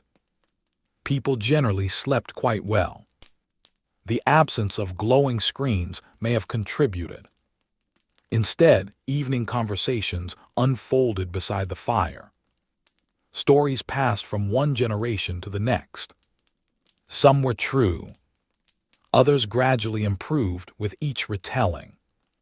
Human memory has always enjoyed making small editorial adjustments. An unusually large fish becomes enormous after 20 years. A difficult winter somehow grows even colder. The neighbor's stubborn goat acquires almost legendary determination. Storytelling quietly reshaped ordinary events into family history. Many of those stories vanished forever when the village emptied. That may be one of the saddest aspects of abandoned places. Buildings can leave foundations. Pottery survives beneath the soil. Bones preserve remarkable scientific evidence. But conversations disappear almost completely. The jokes, the lullabies, the friendly arguments over missing chickens, the advice grandparents repeated every autumn. Those voices faded long before anyone thought to write them down. Perhaps somewhere in the village, there lived an elderly man who insisted every winter would be harsher than the last. Every community seems to have one. Perhaps there was a woman famous for baking especially good bread. Perhaps children avoided one particular orchard because someone claimed it was haunted. Whether anyone truly believed such tales hardly mattered. Stories helped communities understand the world around them. Without electricity, printed entertainment, or recorded music, imagination remained wonderfully active. Long winter evenings encouraged conversation. Neighbors visited one another. Songs filled cottages. Simple instruments accompanied dancing during festivals. Life was demanding, but it was not joyless. One of the more surprising discoveries from medieval archaeology is just how connected villages could be. Although most people traveled relatively short distances, goods often traveled much farther. Pottery arrived from regional workshops. Iron tools reflected trade networks extending across counties. Salt, essential for preserving food, moved considerable distances. Even before modern roads and railways, commerce quietly linked communities together. The medieval world was slower than ours. It was not isolated. Merchants crossed rivers. Packhorses climbed narrow tracks through hills. Markets gathered buyers and sellers every week. News traveled alongside goods. Sometimes accurately, sometimes not. Rumors have always moved with remarkable efficiency. One merchant might arrive carrying cloth from another region. Another brought stories of political unrest. Someone else claimed the harvest had failed 2 counties away. Whether these reports proved entirely reliable was another matter altogether. People listened, compared information, reached their own conclusions. Very little has changed. The village blacksmith occupied a particularly important position within the community. Iron tools wore down constantly. Plowshares required sharpening. Horses needed shoes. Broken hinges demanded repair. Without a skilled blacksmith, farming itself became considerably more difficult. The forge was noisy, bright hot. Quite the opposite of tonight's peaceful story. Fortunately, we are only visiting briefly. The blacksmith's hammer echoed across the village almost every day. Children undoubtedly recognized its familiar rhythm. Adults probably found it oddly reassuring. As long as the forge remained active, the village itself remained alive. The same could be said for the watermill. Grinding grain into flour demanded specialized equipment that few families could own individually. Instead, the community relied upon shared mills powered by nearby streams. The steady turning of the great wooden wheel transformed grain into the flour that became bread. Simple in principle, ingenious in practice, water has quietly performed an astonishing amount of human labor throughout history. It asked for no wages, only a dependable river. Religious festivals also punctuated the calendar with welcome interruptions to routine. Saints' feast days, Christmas, Easter, harvest celebrations. These occasions provided opportunities to rest, socialize, and remember that life consisted of something more than endless work. Ale flowed. Music returned. Neighbors exchanged news. Young people found excuses to spend rather more time together than their parents considered entirely necessary. Parents have been suspicious of such behavior for a remarkably long time. Some customs truly transcend the centuries. Yet as comforting as those familiar rhythms were, none of the villagers could have imagined that their ordinary lives would one day become the focus of decades of archaeological study, allowing people centuries later to piece together their quiet world, one carefully uncovered stone, one broken pot, and one forgotten footprint at a time. As researchers continued returning to Wharram Percy year after year, they slowly realized they were uncovering something far greater than the history of a single village. They were uncovering the rhythm of ordinary human life. History often encourages us to think in dramatic moments. A famous battle, the coronation of a king, the signing of a treaty, a revolution that changes everything before breakfast. Real life is usually much quieter. Most people wake up, eat, work, talk with their neighbors, go to sleep, then repeat the entire process tomorrow. For centuries, that gentle rhythm carried the people of Wharram Percy through countless seasons. The village changed slowly because the people themselves changed slowly. Children became apprentices. Apprentices became parents. Parents became grandparents.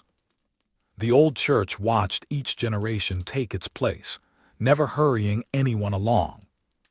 There is something almost comforting about that steady pace. Modern life often seems determined to convince us that everything must happen immediately. Medieval life had very different priorities. If a new house needed building, it might take months. If an orchard was planted, the person placing the young trees into the ground understood that someone else might enjoy the finest harvest years later. Patience was not considered unusual. It was simply part of life. One cannot rush an apple tree. Many historians believe that one of the greatest differences between the medieval world and our own is the relationship people had with time itself. Today, we divide our days into minutes, sometimes seconds. A meeting begins at precisely 9 o'clock. A train arrives at 10:42. Someone apologizes for being 3 minutes late. The villagers of Wharram Percy would have found such precision rather puzzling.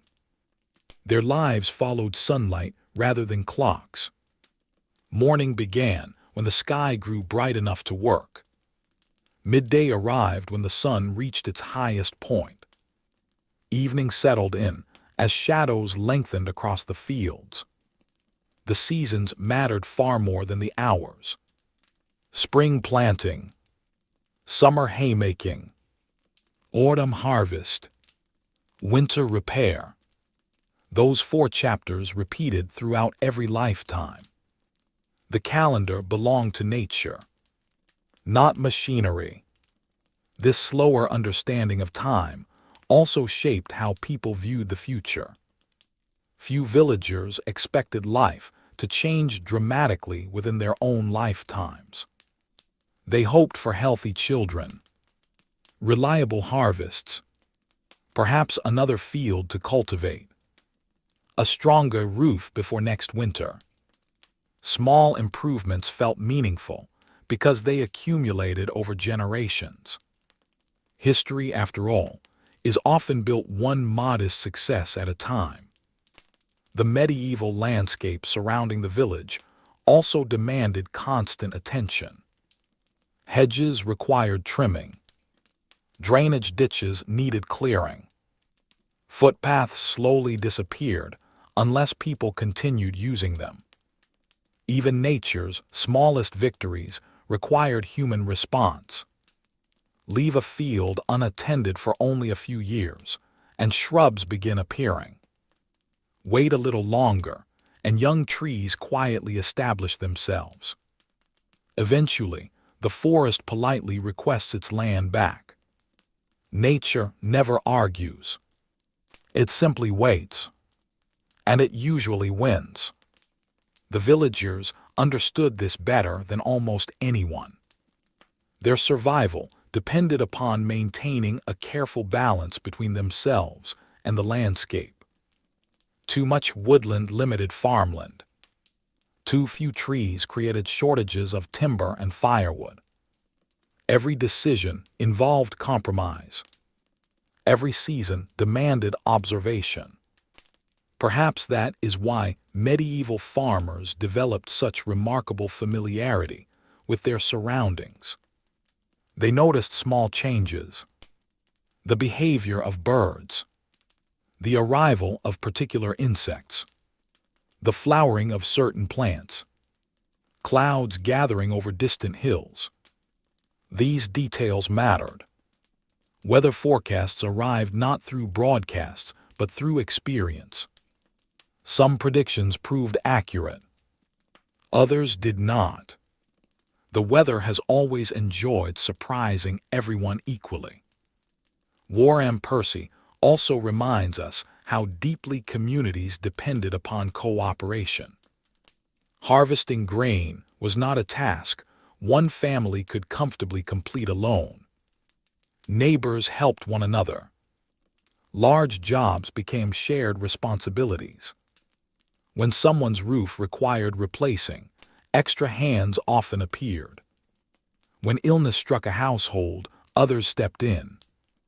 Not because they expected rewards, because they understood that someday they might require similar help themselves. Community functioned rather like an unwritten agreement. Today I help you. Tomorrow you help me. Neither side keeps careful score. Life itself eventually balances the account. Of course, this arrangement worked best when plenty of people remained. As families gradually left the village, cooperation became increasingly difficult. There were fewer hands available during harvest, fewer skilled craftsmen, fewer young workers to replace older ones. Every departure quietly weakened the community just a little more. The process resembled removing threads from a woven cloth. At first, nothing seemed different. Eventually, however, the fabric could no longer hold together. That image perhaps explains the disappearance of Wharram Percy better than any dramatic theory. The village did not suddenly fail. It slowly unraveled. One family, one season, one decision at a time. Archaeologists have even been able to estimate the diets of many villagers through careful scientific analysis. Bread remained the foundation of most meals: barley, oats, rye. Occasionally wheat for those who could afford it. Vegetables filled gardens beside nearly every house. Beans provided valuable protein. Onions flavored soups. Leeks appeared frequently. Cabbage, dependable as always, quietly supported generations. The cabbage has never received the historical recognition it probably deserves.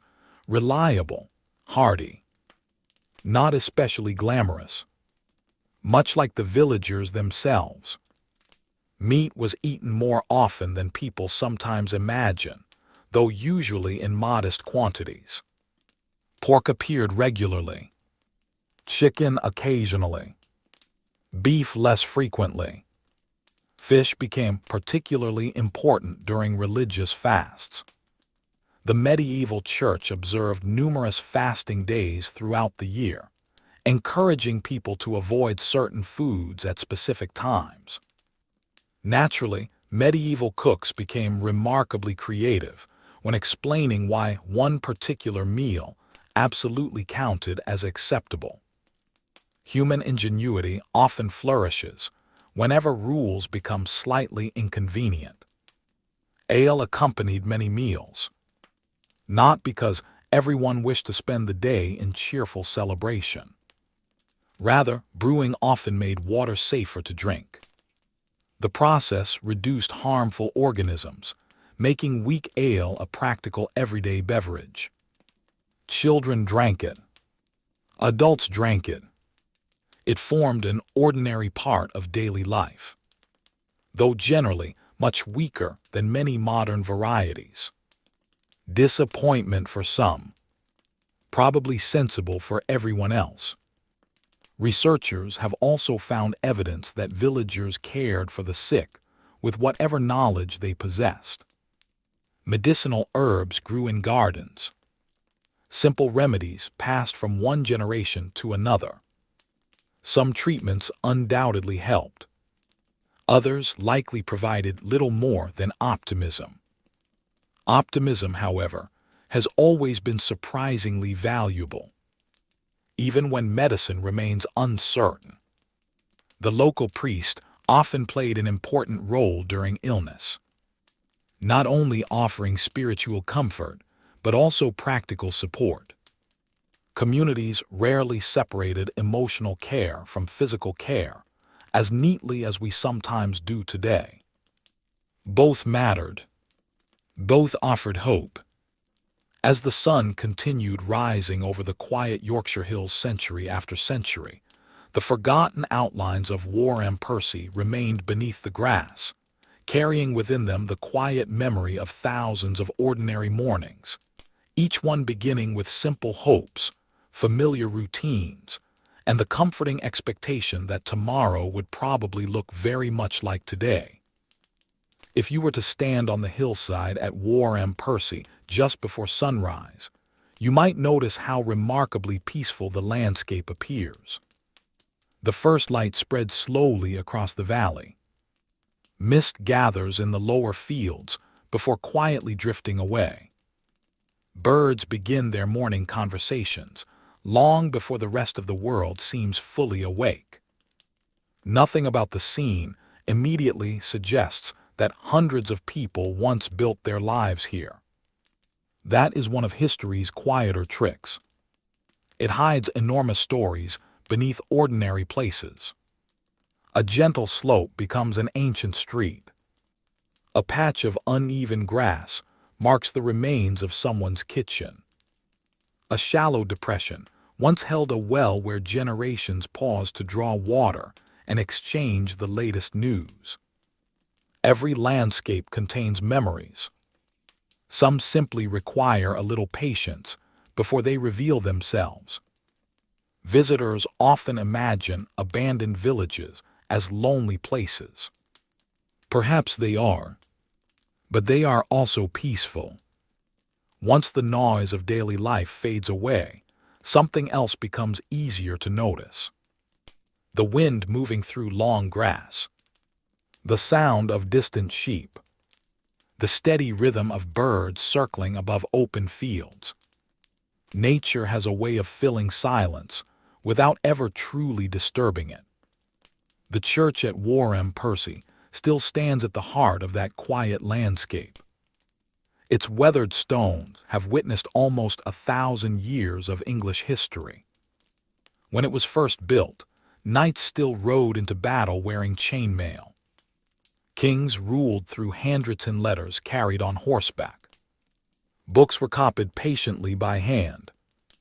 Entire libraries occupied less shelf space than an ordinary smartphone.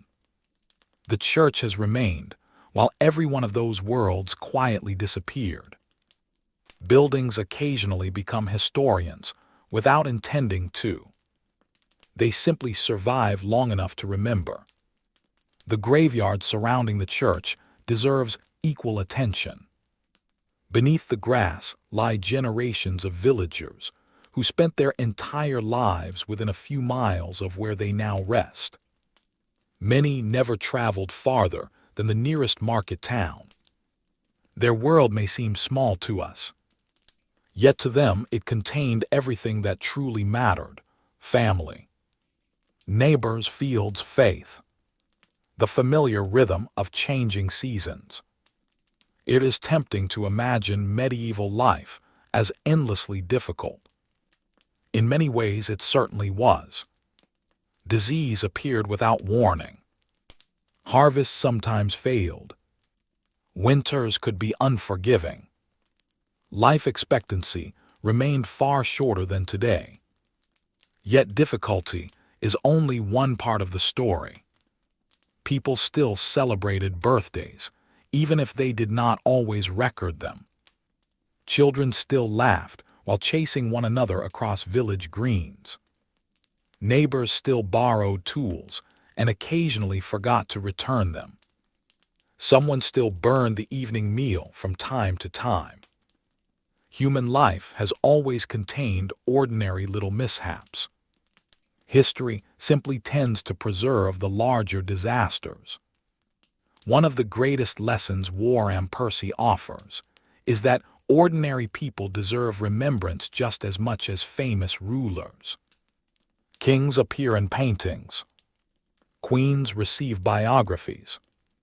Generals have monuments raised in their honor. Meanwhile, countless farmers, blacksmiths, shepherds, and millers quietly built the societies that made kingdoms possible. Without them, castles would have stood empty. Markets would have closed. Armies would have gone hungry. Empires depend upon ordinary people, far more than ordinary people depend upon emperors. It is a rather humbling thought. The villagers themselves could never have imagined that scientists from centuries in the future would study the chemistry of their soil, or analyze pollen trapped beneath their fields, or reconstruct the layout of their homes using technology orbiting high above the earth. If someone had explained satellite imagery to a medieval farmer, the conversation might have become rather confusing. Not impossible, just unusually complicated. History has a delightful habit of surprising everyone. The site has also become one of the most important archaeological classrooms in Britain. Students continue visiting to learn excavation techniques. Researchers test new scientific methods. Historians compare discoveries with evidence from other medieval settlements. Every generation asks slightly different questions. The village continues answering with quiet patience. It has had centuries to prepare. One particularly remarkable aspect of archaeology is its willingness to accept uncertainty. Contrary to popular films, researchers rarely uncover one dramatic object that instantly explains everything. Instead, understanding grows slowly. A broken pot confirms a date. A coin suggests trade. A layer of ash hints at a fire. A pollen sample reveals nearby woodland. Each discovery contributes only a small sentence. Together they become an entire story. Patience, once again, proves to be history's favorite companion. Wharram Percy has inspired historians to search for hundreds of other deserted medieval villages across Britain. Some remain little more than faint earthworks visible from the air. Others survive as lonely churches standing among empty fields. A few have almost completely disappeared beneath forests or modern farmland. Each tells a different version of the same quiet truth. Communities are living things. They grow. They flourish. Sometimes they fade away. Not because anyone planned it, simply because the world around them continues changing. Roads move. Markets shift. Climate changes. Economies evolve. People adapt. That quiet process has repeated itself throughout human history. Entire cities have disappeared beneath deserts. Ports have been left stranded far from the sea. Forests have reclaimed abandoned temples. Volcanoes have buried thriving towns beneath ash. The disappearance of Wharram Percy belongs to that much larger story. Not because it vanished in spectacular fashion, but because it reminds us that history often moves gently, a little at a time. There is another comforting thought hidden within this forgotten village. Although the houses vanished, the people did not simply cease to exist. Their descendants almost certainly spread across England. Families settled elsewhere. Children grew into adults. Grandchildren were born. Generation followed generation. The village disappeared. Its bloodlines did not. Somewhere today, without realizing it, countless people may carry a tiny connection to families who once walked those medieval streets. History rarely ends. It usually continues somewhere else. That may be the quietest lesson of all. Places change. Communities move. Buildings fall. Yet human life continues flowing forward, carrying pieces of the past into every new generation. As afternoon sunlight slowly crosses the old churchyard and evening shadows begin stretching once more across the Yorkshire hills, the forgotten village rests exactly where it has rested for centuries, silent, unhurried, and content to let the wind tell its story over the grass, just as it has done since the last cottage door quietly closed behind the final family, who chose to begin a new life somewhere beyond the horizon. The longer historians studied Wharram Percy, the more they realized that the village represented something surprisingly universal.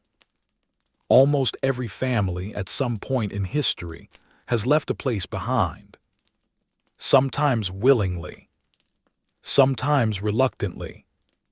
A better opportunity appears elsewhere. The land no longer provides enough. A changing climate alters familiar routines. War arrives. Trade shifts. Or perhaps life simply encourages the next generation to build homes somewhere new. The details change. The experience remains remarkably familiar. For the people of Wharram Percy, leaving was unlikely to have felt like participating in history. It probably felt like making the least difficult choice among several difficult choices. There is an important difference. History often explains events with neat conclusions. Real life rarely offers such clarity. Imagine standing outside your cottage one final evening. The cart has already been packed. A few chickens have been sold. The family cow now belongs to a neighbor. Most of your possessions fit into several wooden chests. Not because you own very little. Because everything too heavy to carry must remain behind. The house where your children learn to walk. The doorway worn smooth by generations of footsteps. The apple tree planted by your father decades earlier. You know someone else may eventually use them. Or perhaps no one will. Either possibility carries its own quiet sadness. Tomorrow, you will begin walking toward a village that is not yet home. There is no guarantee you will like it. No certainty that your new neighbors will welcome you warmly. No promise that the harvest there will be better. Only hope. History has always relied rather heavily upon hope. The road itself would have looked much the same as it always had. Muddy after rain. Dusty during dry summers. Lined with hedges alive with birdsong. Children might have asked how much farther remained. Parents probably answered with reassuring confidence. Whether that confidence reflected reality is another question. Parents have always possessed remarkable optimism regarding travel times. Eventually, another church tower would appear in the distance. Another collection of cottages. Another beginning. Life continued. Not exactly as before, but continued nonetheless. That continuation is easy to overlook when discussing abandoned places. We sometimes imagine entire communities simply disappearing. In truth, people carried their knowledge with them. A blacksmith remained a blacksmith. A shepherd still understood sheep. A carpenter continued shaping timber. Skills traveled far more easily than buildings. Recipes moved with families. Songs moved with children. Stories followed anyone willing to remember them. Even if Wharram Percy vanished from maps, pieces of the village quietly survived wherever its people settled. Perhaps someone taught a grandson the same method of repairing a wooden gate that his own father had once demonstrated beside the old village green. Perhaps a woman baked bread, using techniques learned from her mother, in a kitchen that no longer existed. Traditions have always been surprisingly portable. Stone walls cannot walk. People can, and they often carry far more history than they realize. One of the quieter pleasures of archaeology is that it encourages humility. Researchers spend years studying fragments that earlier generations might have ignored completely. A broken buckle, a cracked bowl, a bent nail. Individually, they seem insignificant. Together they reveal lives.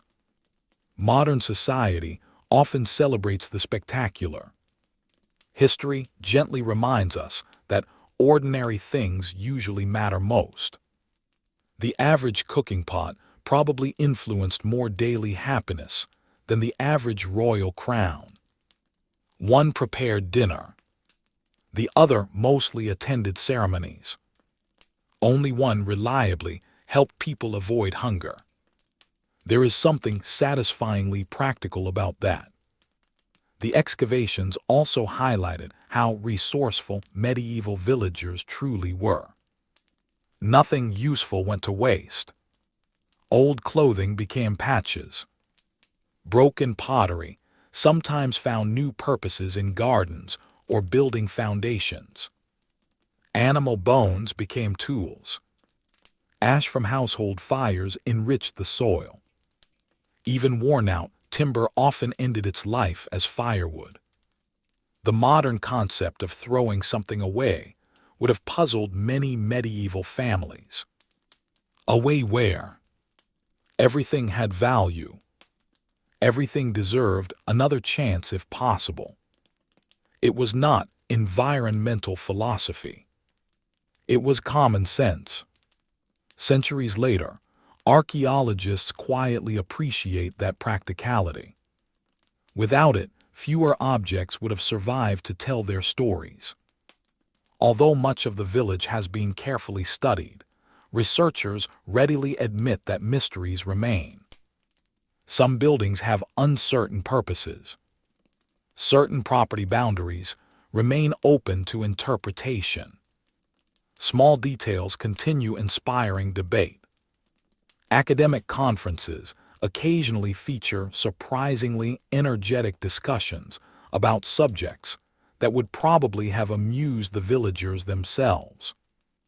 Imagine explaining to a medieval farmer that scholars 600 years in the future would politely argue over the exact function of one of his storage sheds.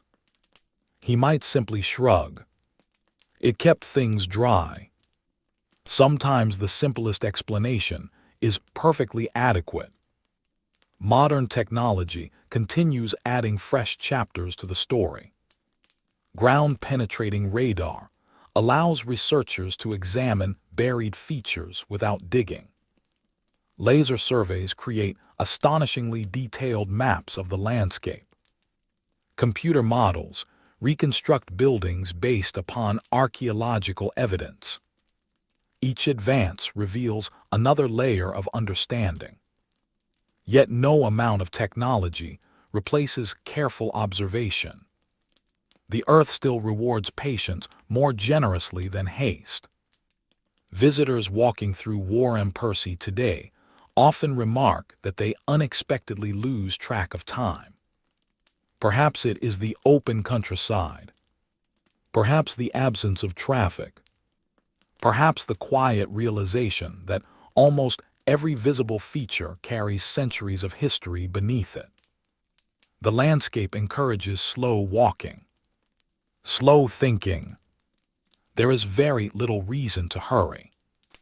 The village has already waited hundreds of years. It will not mind another peaceful afternoon. And perhaps that gentle pace is the greatest gift places like this still offer. They remind us that history is not merely a collection of dates. It is the accumulated experience of ordinary mornings, shared meals, hard work, quiet conversations, children growing older, neighbors helping one another through difficult seasons. These moments rarely appear in official records.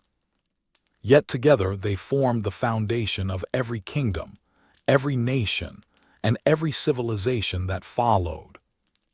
As another evening settles softly across the rolling Yorkshire countryside, the old church casts its familiar shadow across the grass, while beneath the earth the forgotten outlines of cottages, gardens, workshops, and winding lanes continue resting exactly where they have rested for centuries, asking for nothing more than to be remembered with the same quiet patience with which they once welcomed another ordinary dawn. By now, the story of Wharram Percy feels less like the history of a single village, and more like a quiet conversation with time itself. Time, after all, is the only visitor that has never failed to arrive. It walked the narrow village lanes when children raced one another toward the stream. It stood patiently beside the church as wedding bells echoed across the valley. It watched smoke drift upward from cottage chimneys every winter evening. Then it remained, long after the last family quietly disappeared beyond the distant hills. Time is wonderfully impartial. It never hurries. It never pauses. It simply continues. Perhaps that is why abandoned places feel so peaceful. They have stopped resisting.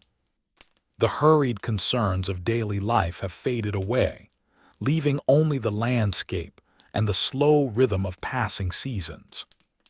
Standing in the middle of Wharram Percy today, it is surprisingly difficult to imagine that this quiet field once echoed with hundreds of familiar sounds.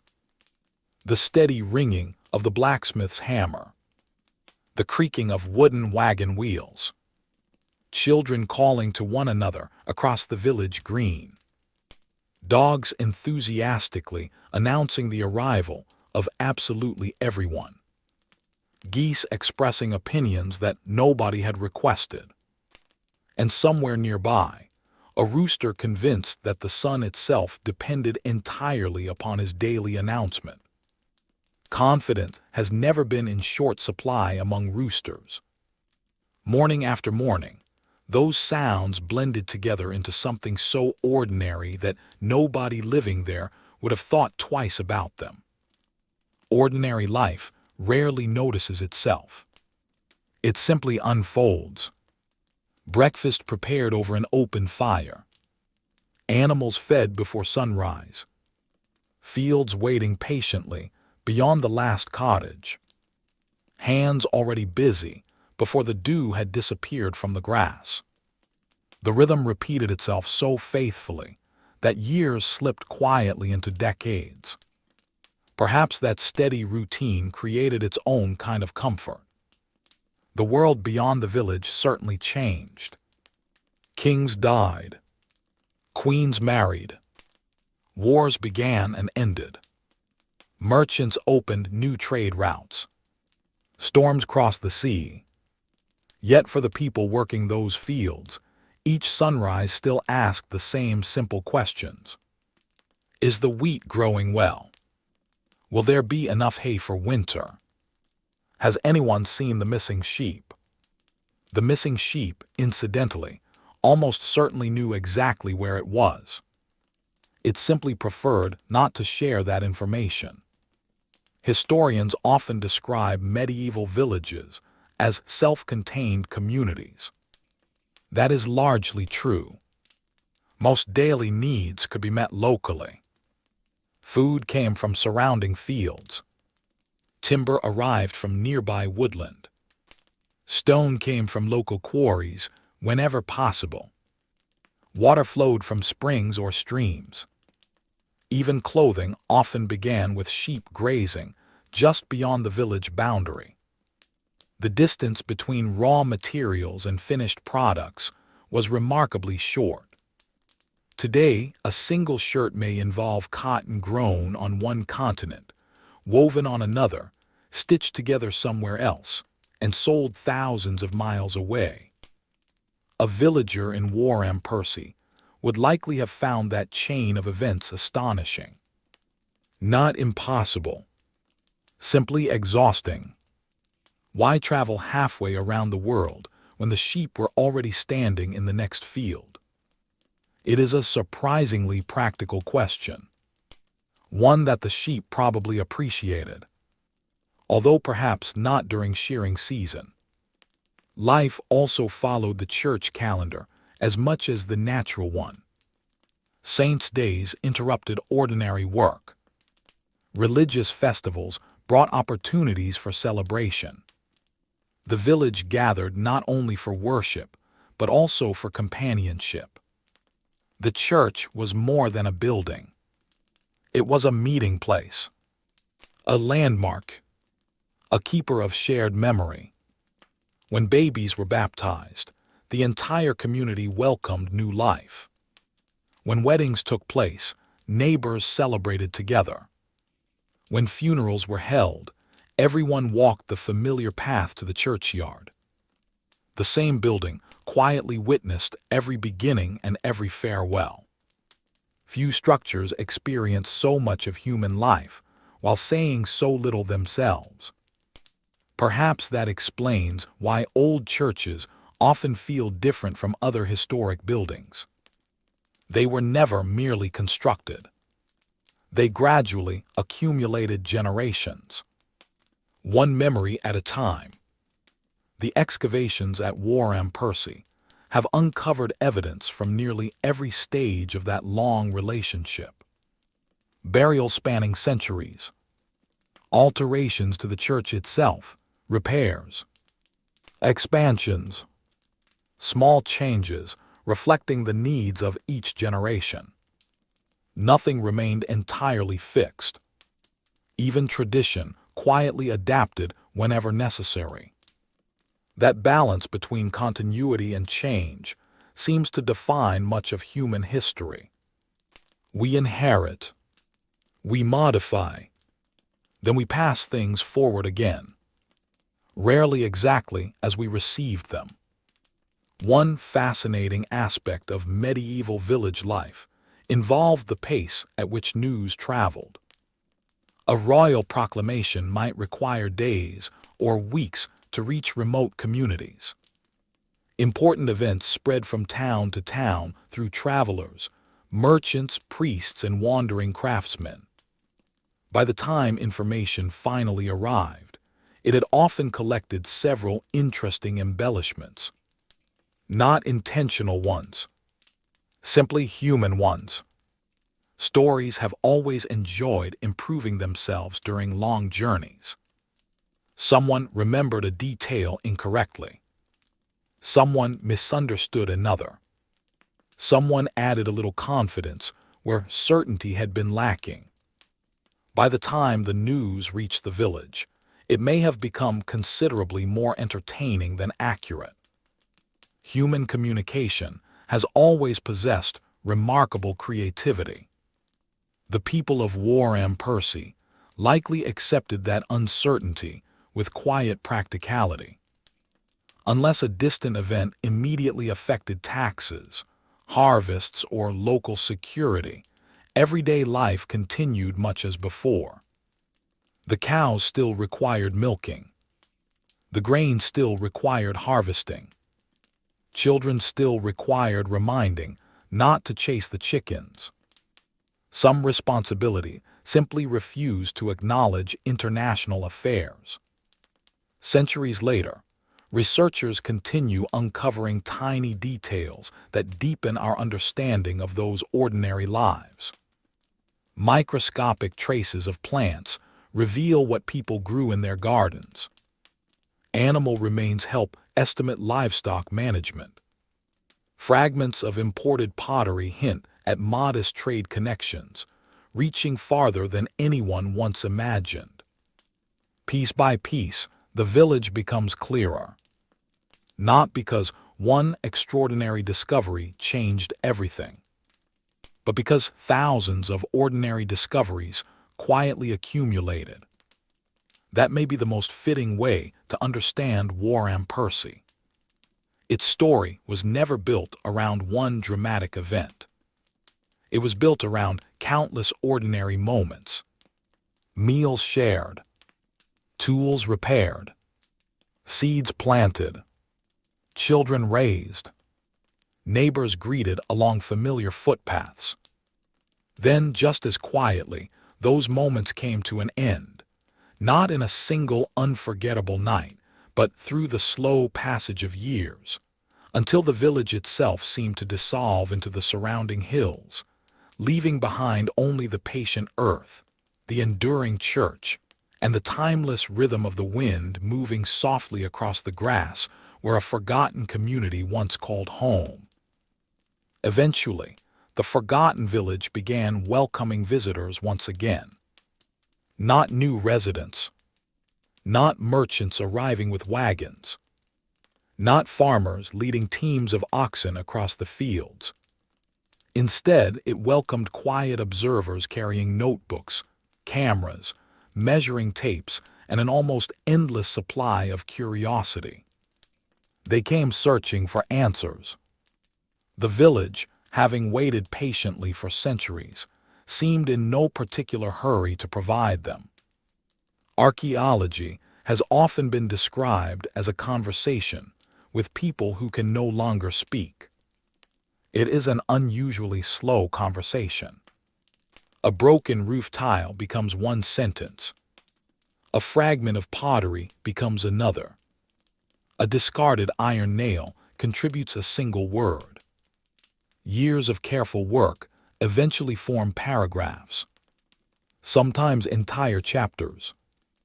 Wharram Percy proved remarkably generous in that respect. Few medieval villages have revealed so much, while asking for so little in return.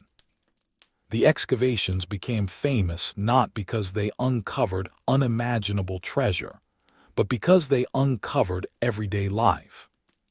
There were no golden crowns hidden beneath the church floor, no secret royal tomb, no mysterious chamber overflowing with silver coins.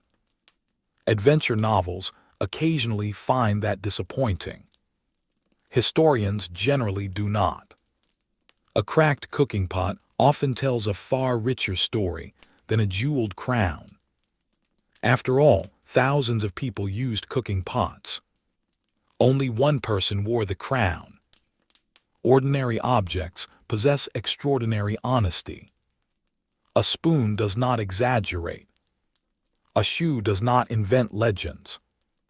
A fireplace cannot quietly improve its own biography.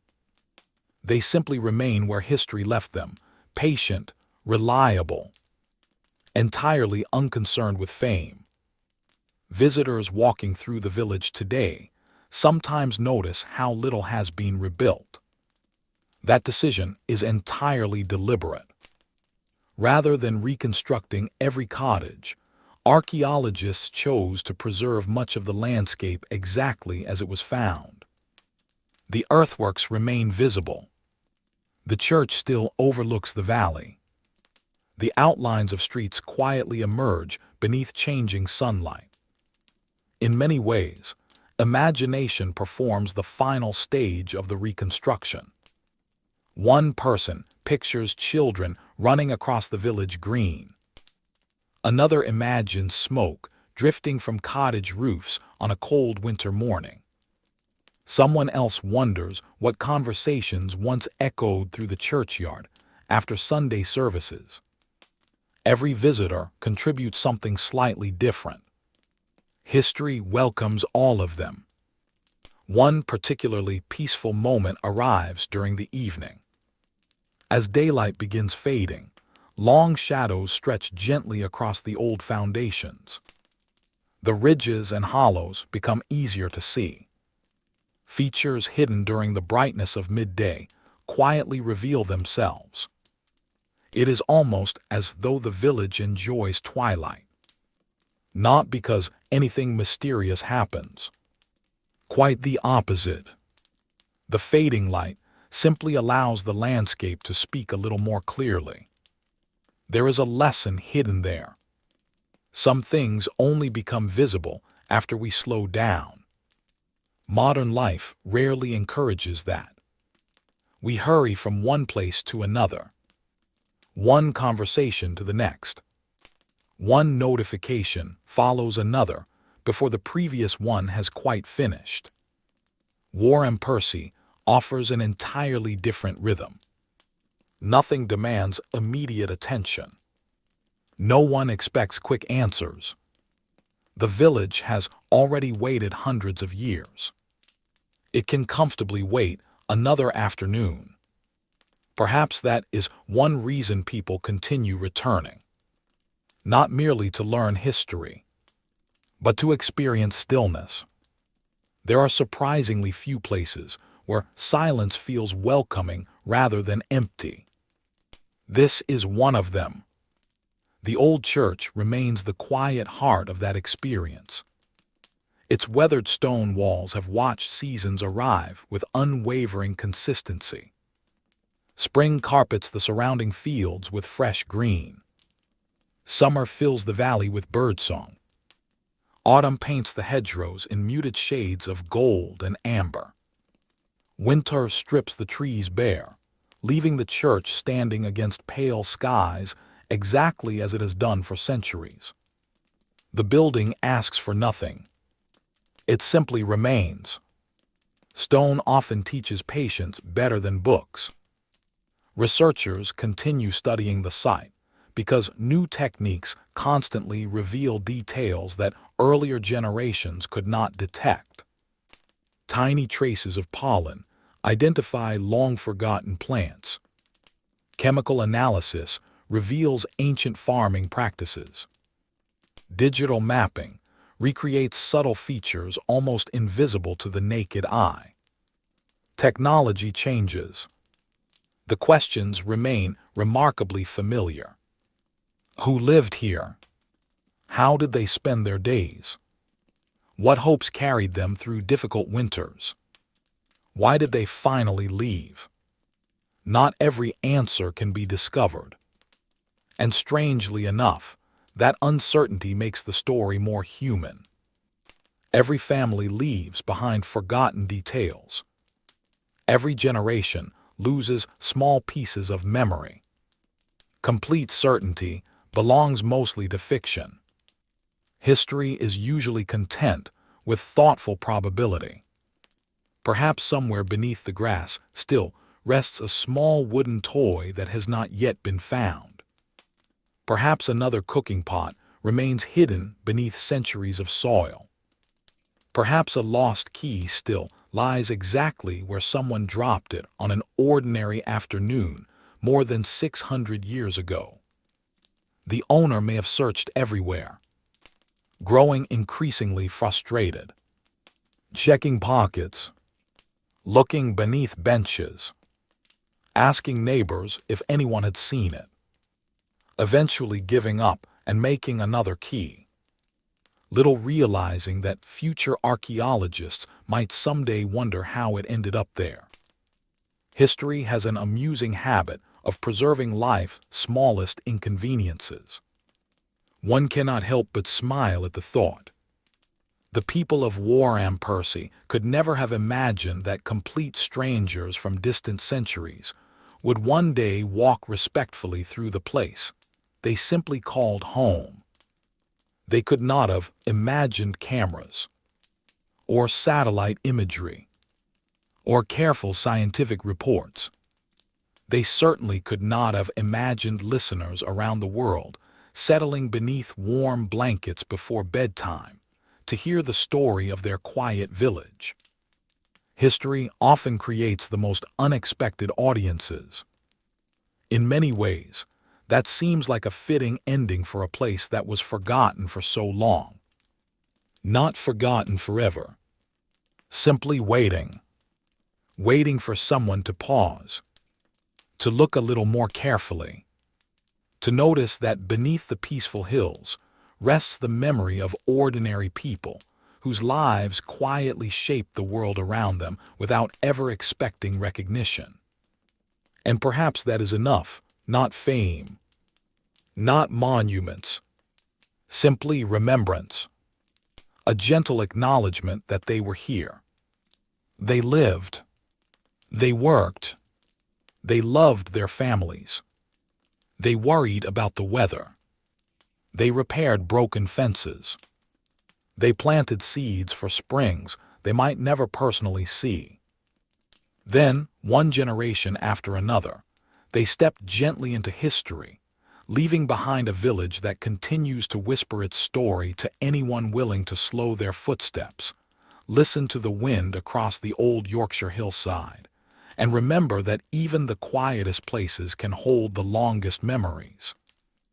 And so, as our slow journey through Wharram Percy begins to draw toward its final quiet miles, the village remains much as we found it, peaceful, patient, resting beneath open skies.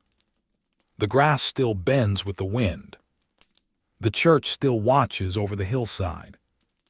The old foundations remain hidden just beneath the surface, exactly where generations left them centuries ago. Nothing is rushing. Nothing is demanding attention. The village has long since surrendered any need for urgency. Perhaps that is why it feels so restful. History is often presented as a series of dramatic moments. A battle begins. A kingdom falls. A ruler rises. Trumpets sound. Crowds gather. Someone writes an important speech.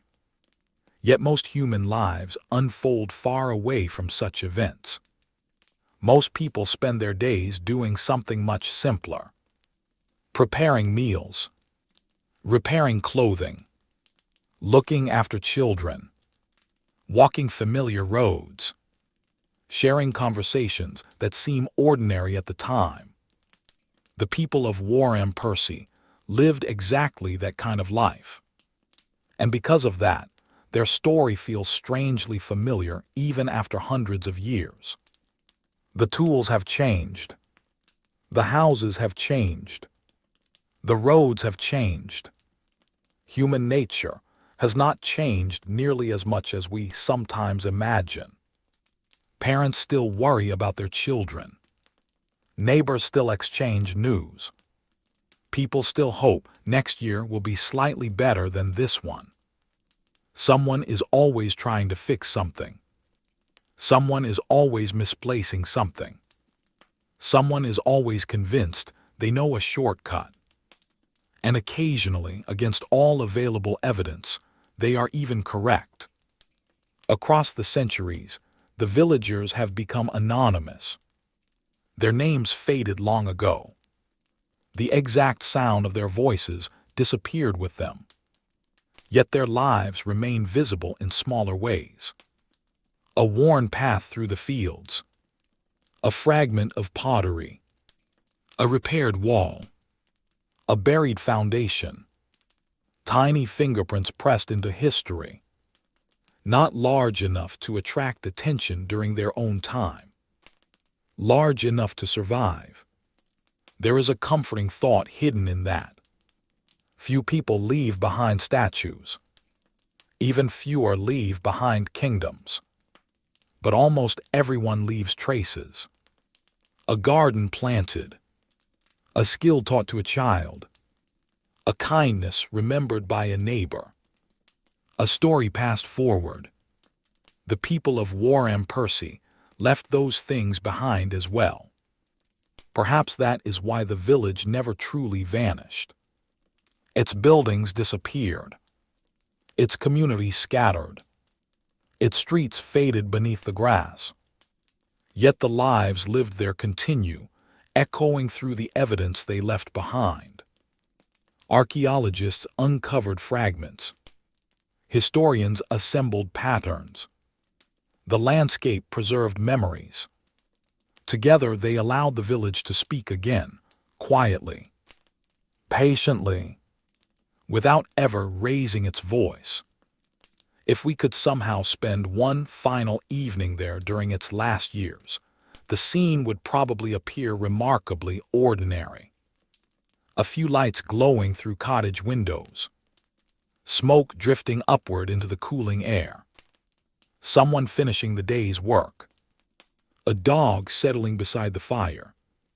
Children growing sleepy after a long afternoon outdoors. Nothing dramatic, no grand announcement, no sign that future generations would one day describe this as a lost village. History rarely provides such warnings. People simply live their lives. Only later do we recognize their importance. As darkness settled across the valley, stars would gradually emerge overhead. One by one, the same stars visible tonight, the same constellations that guided travelers centuries ago, the same moon rising above the Yorkshire hills. Entire civilizations have appeared and disappeared beneath those skies. The stars, meanwhile, have maintained a professional commitment to consistency, a quality that must be admired. The final families who left Wharram Percy probably expected the future to belong elsewhere. In a sense, they were correct. New villages grew. New towns expanded. New generations built lives beyond the old hillside. The future always belongs elsewhere. That is its nature. Yet the past remains where it happened, waiting quietly, never demanding attention, simply existing. The abandoned village spent centuries resting beneath the grass before anyone truly listened again. And when people finally did listen, they discovered something surprisingly gentle. Not a story about catastrophe, not a story about mystery, not even a story about disappearance. Instead, they discovered a story about ordinary life. A story about people waking before sunrise to begin another day. About harvests and seasons. About families and neighbors. About hopes carried from one year into the next. The village did not vanish because it was cursed. It did not disappear because of some forgotten secret. It faded because history moved slowly. Economies changed. Land use changed. Opportunities shifted elsewhere. And one generation at a time, people followed those opportunities toward new beginnings. The result was not an ending, only a transition, a very long one. Now, centuries later, the hillside has become calm once again. The fields rest beneath open skies. Birds cross the valley exactly as their ancestors once did. Rain falls. Grass grows. Winter arrives. Spring follows. The same cycle continues, patient as ever. And perhaps, as you settle a little deeper into comfort, letting the noise of the day drift farther away, it is worth remembering that countless people before us have watched the same sunset fade across the same horizon. They worried about tomorrow. They wondered what the future might bring. They hoped their families would be safe. Then they rested, just as people always have. The old village remains there still, quiet beneath the stars, the church standing watch, the wind moving softly through the grass, the outlines of forgotten cottages resting peacefully beneath the earth. And somewhere within that silence lingers the memory of ordinary lives, lived long ago, now folded gently into the landscape itself, content to remain there, beneath the Yorkshire sky, while the centuries continue their slow and endless walk forward.